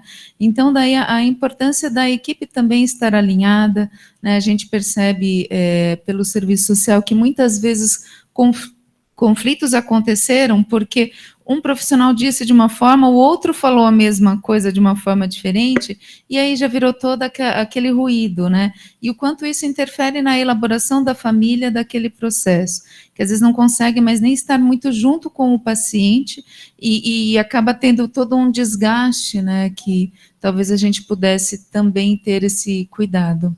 Então, só queria ressaltar isso. Não, eu estava pensando principalmente na figura do técnico de enfermagem, eu acho que porque é quem efetivamente está mais perto, assim, né, do paciente, assim, do quanto eu trabalho principalmente em enfermaria, né, e o quanto a gente percebe isso como, dependendo da figura que está lá, é um elemento extremamente agregador, ou não só agregador, mas assim, muitos dos conflitos deixam de acontecer porque é aquele técnico que está com esse paciente, com essa família, e o contrário também, como a sua comunicação às vezes é desfeita por causa de uma pessoa desalinhada que está na ponta, né? Então, acho que é fundamental, assim, Eu queria fazer um comentário que o Márcio falou agora, né, sobre essa questão do desalinhamento, e eu estava falando dessa importância do técnico, tudo. Eu trabalhei num hospital, né, em Guarulhos, muitos aqui sabem, né, no Hospital Pimentas Bom Sucesso. Trabalhei 10 anos lá, a gente fez um trabalho muito interessante com os residentes, clínica médica, com cuidados paliativos também. A gente tinha muito paciente, né, com doença crônica, em fase avançada. E eu lembro que a gente tinha conversado o caso de uma paciente, nem lembro exatamente agora quais eram as condições, acho que ela tinha insuficiência cardíaca, outras questões, assim, uma paciente bem grave, bem mais próxima ao fim de vida. E ela tinha muita dispneia. E a gente indicou a morfina para a dispneia, explicamos para a filha da paciente que ia melhorar a falta de ar, né? Então, morfina é uma medicação que a gente usa muito para controle de sintoma, não só para dor, como dispneia. E aí, tudo bem, né? A gente tinha conversado, a comunicação tinha sido efetiva, estava descrito, né, na prescrito, descrito em prontuário. Só que aí, quando foi a morfina, acho que foi entrar já mais no final da tarde, e o técnico de enfermagem que foi administrar a morfina falou assim para a filha, eu sei porque a filha me contou isso no outro dia, olha, tem uma morfina aqui para sua mãe, mas se fosse minha mãe, eu não dava não, tá? Porque acho que assim, é perigoso, ela já tá um pouquinho debilitada, se tiver a morfina, eu não sei o que pode acontecer. Gente, o que essa familiar vai pensar? O profissional de saúde falou isso, né? Não importa se é técnico, enfermeiro, é o profissional de saúde. A filha falou, não, então não faz. Aí cheguei no outro dia, lá a gente passava a beira-leito primeiro, né? Via todos os pacientes, e eu via paciente, né, dispneica. E aí eu perguntei pro residente, eu falei, a morfina entrou? Aí ele falou, não, eu prescrevi a morfina. Eu falei, pega lá a prescrição. Quando eu fui ver, todas as morfinas estavam boladas. Ou seja, estava prescrito e não foi administrado. Aí eu perguntei para a filha, aconteceu alguma coisa, né, na morfina? Aí ela me contou isso. Falou, doutora, é que eu estava, né, aqui com a minha mãe, o enfermeiro veio, falou isso, aí eu fiquei preocupada. Então, assim, olha, gente, é todo um trabalho que a gente faz, que um profissional que não está alinhado, né, por não conhecer, por desconhecimento, não é porque ele foi mal, ele desconhecia, né, faltou ali. A gente fez um trabalho muito grande depois para tentar melhorar isso. E aí eu expliquei para ela, a gente conversou, não, doutora, então pode fazer. E aí foi impressionante, a gente fez a morfina ali, depois de 1 hora a gente voltou, a paciente estava muito melhor. Muito melhor do sintoma. Minha filha, nossa, não, né? Então, olha só a importância, né, da equipe inteira estar falando a mesma língua. Eu acho fundamental isso. E só para dar um exemplo positivo também, né, dessa situação, porque tem uma técnica que trabalha comigo em particular que ela é fenomenal, assim, ela nasceu para cuidar desse perfil de paciente, e eu vejo muito, assim, por exemplo, uma situação que a gente lida, na fase que a gente chama de processo ativo de morte, que são as últimas horas, dias de vida, e que são pacientes que vão mudando muito rápido, né, assim, da manhã para tarde, da tarde para noite, de uma hora para outra, e tem coisas que a gente observa que vão acontecendo, o padrão respiratório vai mudando, o nível de consciência vai mudando, e às vezes é aquela coisa, eu chego de manhã e falo que provavelmente vai acontecer tal e tal e tal coisa.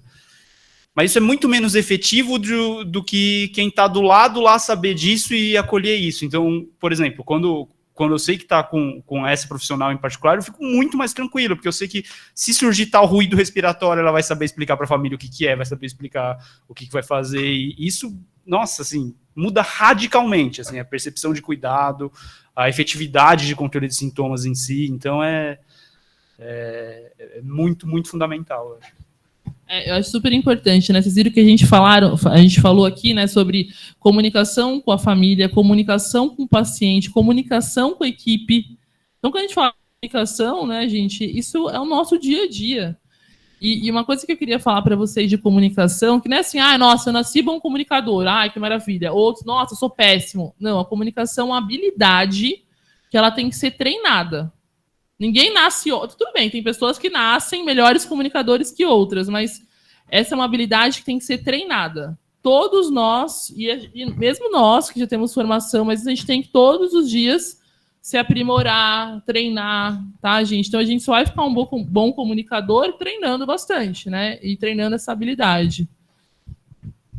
Mais alguma consideração? Não. Alguma outra pergunta? De quem? Por favor, Fábio. Eu vou dar um exemplo como família. Tá, como família. Meu pai tinha TBC, estava internado, e a médica me perguntou, você prefere que a gente sete, ele vai essa noite, ou faça tudo que tem que fazer? E eu falei para ela assim, eu não vou tomar essa decisão, porque para mim vai ser difícil. Aí ela chegou, chefe da UTI, deram a vaga, foi para a UTI, 15 dias de puro sofrimento, traqueostomia, diálise, tudo.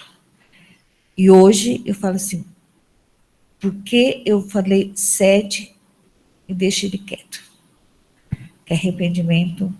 Eu acho que depois de tudo isso, acho que por isso que eu gosto muito da parte de cuidados paliativos. Um outro exemplo é de uma família, de amigos, o paciente com câncer, E uns 8 meses antes foi dada uma carta de cuidados paliativos. Só que ninguém explicou nem para a esposa e nem para a filha o que era o cuidado paliativo. E ele veio falecer, e a esposa dele até hoje tem uma revolta, que ela não sabia que ele estava morrendo. Ela não entendia. A esposa assinou? Não. Não, tinha uma carta Tá. do médico explicando o câncer, tudo, e que estava em cuidados paliativos. Era um paciente tratado na Santa Casa. Já tinha feito várias cirurgias, e ela não aceita isso porque ela não sabia que ele estava morrendo. E só que, assim, quando me chamaram, falou, eu falei assim, para mim, eles sabiam. E não. Mas é difícil. Como que é seu nome, por favor? Ione. Ione. É muito difícil. E outra coisa, na parte da pediatria, que sou da pediatria, tem uma coisa, a gente se apega muito à criança. Quando fala tá cuidados paliativos, a gente sofre junto com a família. Muito. Dói pensar que essa criança vai embora. E o amor, a gente teve uma criança que ficou com a gente 2 anos e 3 meses. Várias vezes ele foi, não tinha mais o que fazer. E a mãe falou, a mãe concordava tudo, e a criança saiu, foi embora para casa. E a gente, toda vez que falava, a gente ficava difícil, era super difícil. A gente sofre muito junto com a família. Acho que a Ione trouxe vários pontos bem importantes, né? Essa questão do sofrimento da equipe, que a gente sempre tem que levar em consideração. Eu só acho que, assim, esse não tem mais nada para fazer. A gente, como paliativista, a gente sofre muito quando a gente ouve isso, né? Porque a gente sempre tem algo para fazer. Eu posso não ter como reverter, como curar, e nós, como médicos, a gente sabe, porque, assim, cura, gente, quase não existe, né? Eu sempre ressalto isso. Cura para doença infecciosa, sendo que várias se curam sozinhas, né? Algumas do antibiótico ajuda. As doenças são crônicas. Só que a gente sempre tem algo a fazer, mesmo que seja dar suporte, apoio, entre outras coisas. Mas eu entendo assim, não tinha nada para resolver, né, o quadro. E como a gente vê muitas vezes, né, o paciente diz, você falou que ele era paliativo, mas ele foi embora. Não, sim, mas gente, o paciente cuidado paliativo está em todo lugar. Ele pode estar na UTI, ele pode estar na enfermaria, pode estar em casa. Inclusive, hoje, na hora do almoço, a gente vai ter a palestra do PAD, né, justamente sobre esse cuidado domiciliar do paciente em cuidado paliativo. Então, assim, ele não é isso, né? Ele é em paliativo, mas ele pode ser que esteja na terminalidade, mas pode ser que ele passe isso, ainda mais uma criança, né, crônica, 2 anos e pouco. Agora, essa questão que você falou do sofrimento da equipe é fundamental que seja trabalhado. A gente precisa trabalhar isso. E eu agradeço muito pelo seu relato, né, em relação à questão que você trouxe com o seu pai, né? E porque a questão, e você não tem que se culpar com isso, porque não era a médica falar para você o que você quer que faça. Entende, gente? É isso que a gente tentou trazer aqui. Quando você traz isso para a família, não, sei lá, tipo, você não quer perder quem você ama. Entubar é bom, ir para UTI é bom, não, então vamos. Né? Então você transfere uma decisão que deveria ser técnica e não familiar. Óbvio, a família tem que estar junto, a gente tem que partilhar, colocar tudo, mas chegar e falar assim, ó, quer que cede ou quer que manda para UTI? Olha o peso, né, disso. Não, uma coisa sempre para a gente pensar é que a decisão em saúde, ela sempre não é horizontal, né? A gente que é profissional de saúde, acho que sente isso em outras áreas, né? Sente quando leva o carro no mecânico, sente quando vai ter que lidar com alguma coisa de direito, que você vê um monte de coisa que você não entende e você fica vulnerável a outra pessoa lá te explicar ou não, e você tomar uma decisão às cegas. Então, eu agradeço também a coragem e a abertura de trazer isso para a gente, mas eu gostei da expressão que a Ana trouxe, assim, de ser gentil com você mesma, porque eu acho que você foi posta numa situação que ninguém deveria ser, né? E aí a gente fica à mercê do resultado, né? Eu fico pensando também, se de repente você tivesse pedido para sedar, ele eventualmente falecesse logo depois, talvez a culpa que você carregasse hoje fosse a de imaginar que você deixou seu pai morrer, né? Porque transferiram uma decisão para você que não deveria caber apenas a você, né? Então, eu acho que foi muito o que a gente tentou mostrar aqui, sabe? Porque foi uma comunicação infeliz essa, né, que fizeram com você, e eu acho que é isso que a gente tenta evitar mesmo, né? Aí a Ingrid, né, que é a nossa médica paliativista aqui também, e também intensivista aqui no HU, ela colocou, olha, parabéns, foi uma palestra excelente.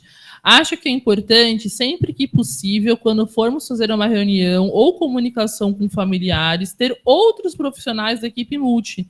Cada profissional vai ter uma experiência e conhecimento diferente que poderá agregar. Fundamental, Ingrid. Isso que ela falou, gente, faz toda a diferença. E muitas vezes, em muitos serviços, acaba ficando só para o médico essa comunicação. E é muito ruim, porque às vezes até a equipe, o restante da equipe está o tempo todo, como a gente falou, a enfermagem está ali no que foi conversado, né? O que é paliativo? Eu, quando eu fiquei na enfermaria aqui durante um tempo, eu comecei a incluir muito a enfermagem, a física, quem estava, vamos junto conversar lá.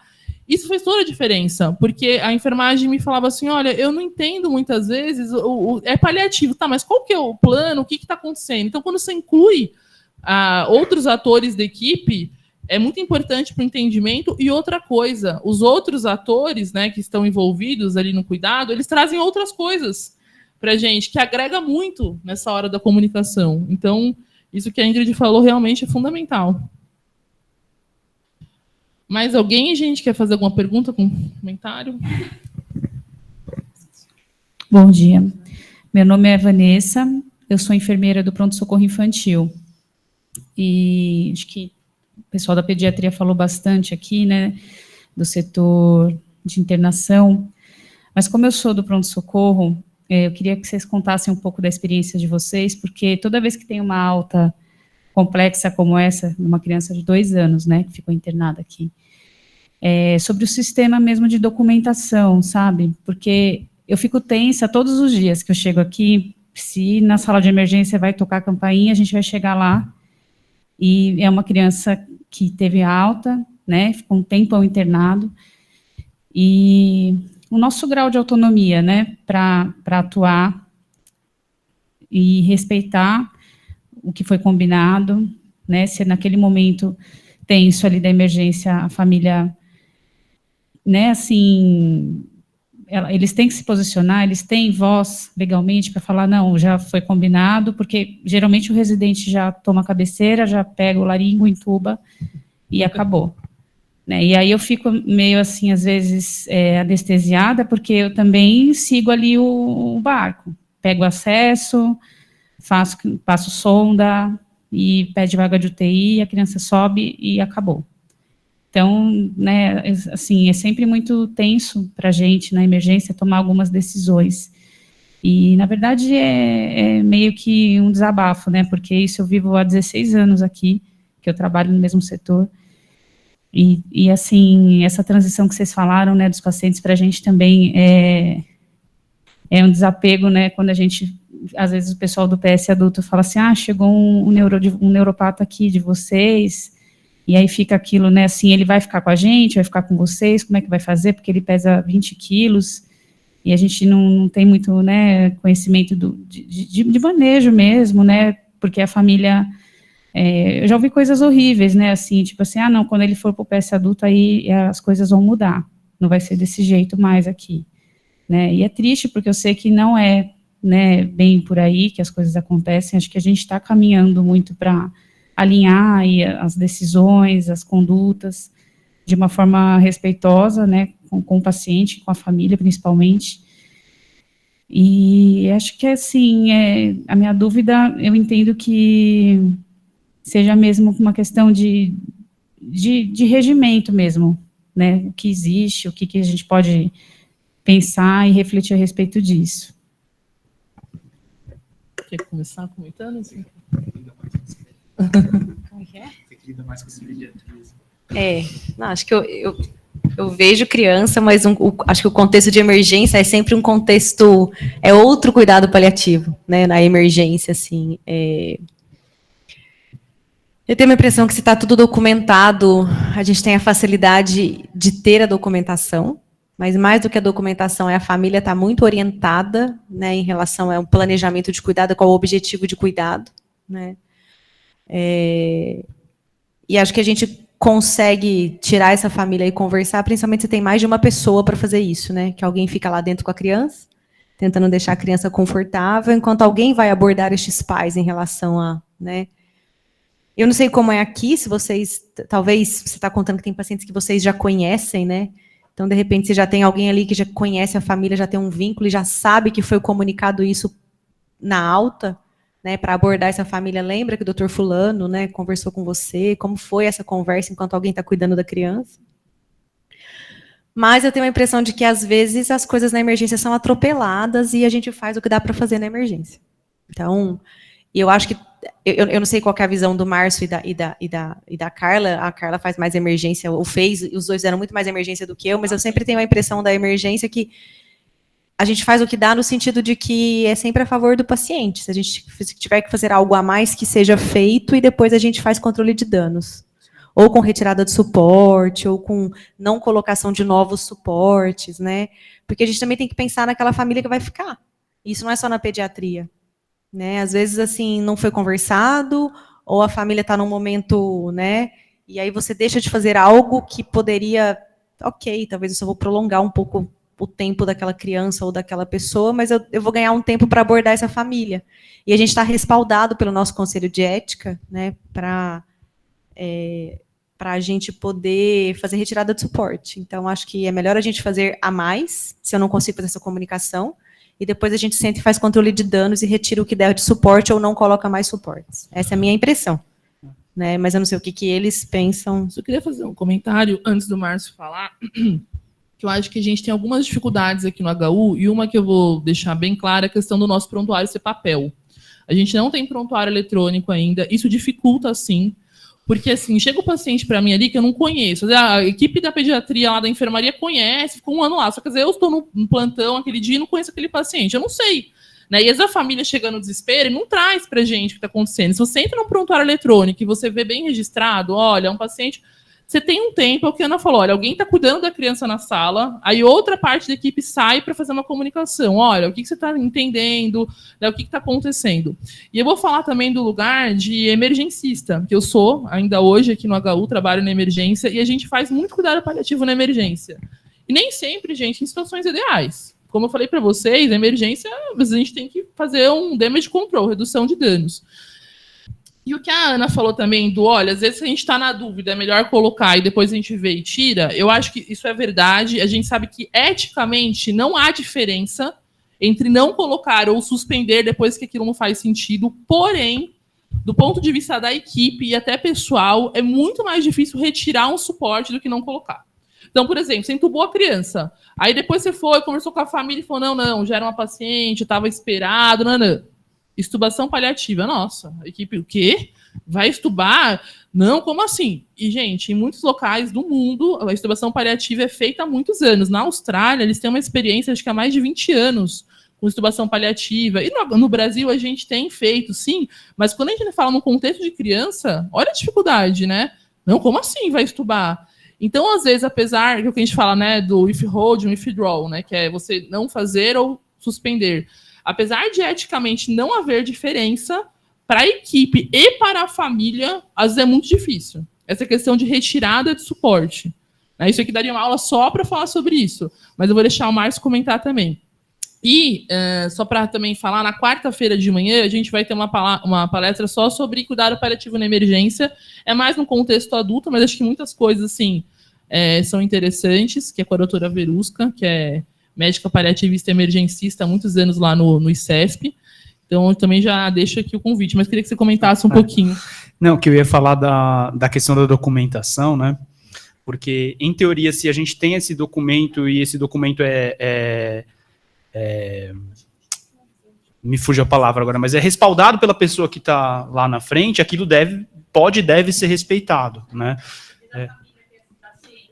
Na verdade, o que se faz como essa, se teve essa conversa na internação anterior, isso está registrado no prontuário, e uma coisa que é possível, é isso que eu queria trazer, uma experiência negativa nesse aspecto, é deixar uma cópia dessa discussão em posse do paciente e da família, né?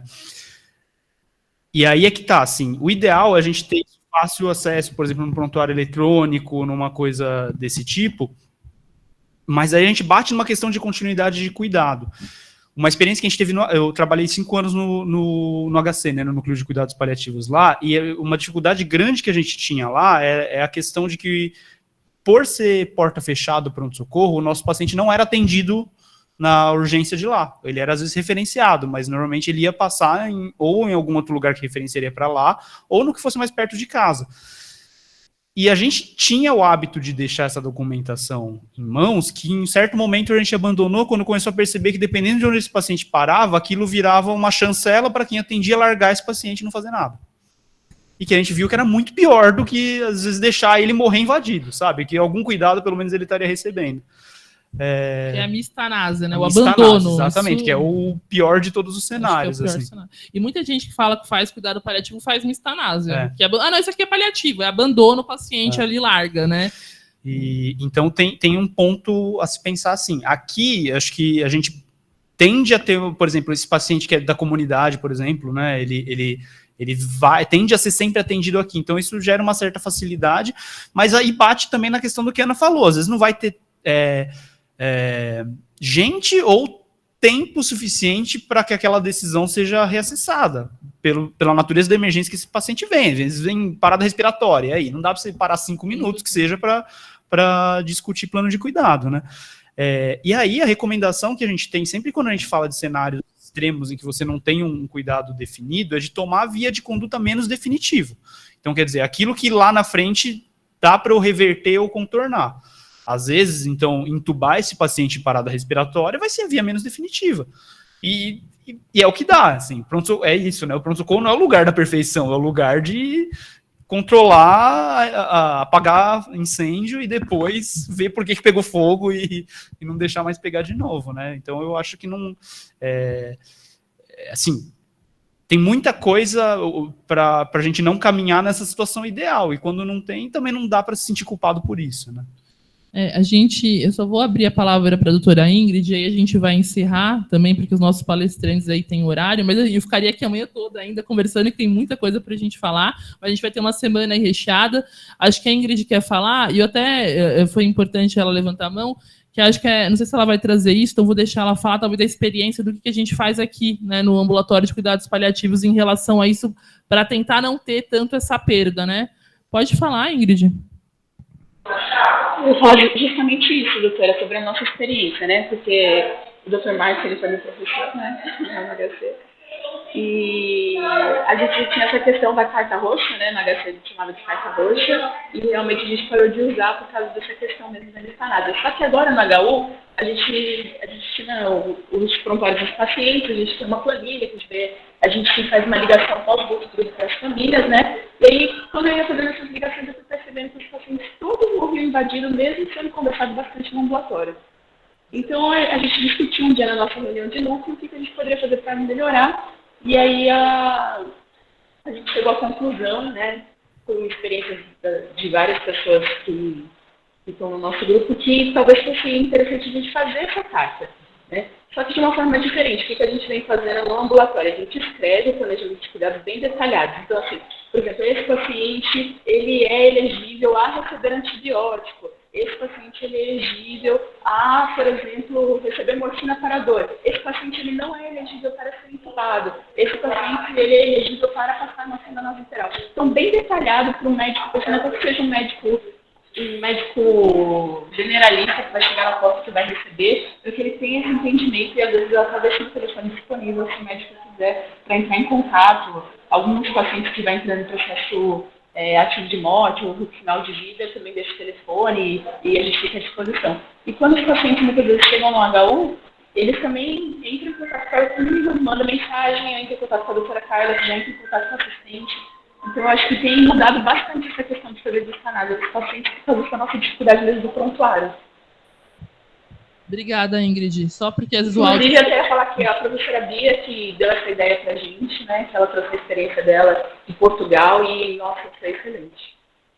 Obrigada, Ingrid. Só para assim, tentar resumir, porque o áudio ficou um pouquinho cortado, mas ela estava explicando dessa experiência que aqui no ambulatório de cuidados paliativos, que a gente tem um ambulatório didático multiprofissional, a gente, né, optou-se por fazer essa carta, na verdade, e é isso, é muito, não que não vai fazer, mas olha, o que a gente entende que faz sentido para esse paciente e o que não faz sentido, e a gente orienta a família olha, se esse paciente precisar ir na emergência, no pronto-socorro, leve essa carta. O que também, gente, não garante que a família vai levar, porque isso acontece, né, como um papel, a família esquece na hora do sufoco, sai. Então, a gente tem fragilidades, né, a questão do prontuário papel é uma fragilidade grande, mas vamos supor, gente, também não é isso, o paciente, ele é atendido aqui no ambulatório e ele passa na urgência no PS Lapa, ou no PS Band, ou num outro serviço pré-hospitalar da região. Então, mesmo que o prontuário fosse eletrônico, como é que o PS Band sabe se a família não traz ou a gente não tem esse relatório? Então, são formas de a gente tentar melhorar essa continuidade, de ter esse planejamento, mas, com certeza, né, todas as formas têm aí algumas dificuldades. Eu queria agradecer muito os nossos palestrantes. Ana, Márcio, muito obrigada. É um prazer estar com vocês aqui nessa mesa. E relembrar a todos que tem a lista de presença. Para quem não assinou, por favor, assinar na saída da lista de frequência. Muito obrigada.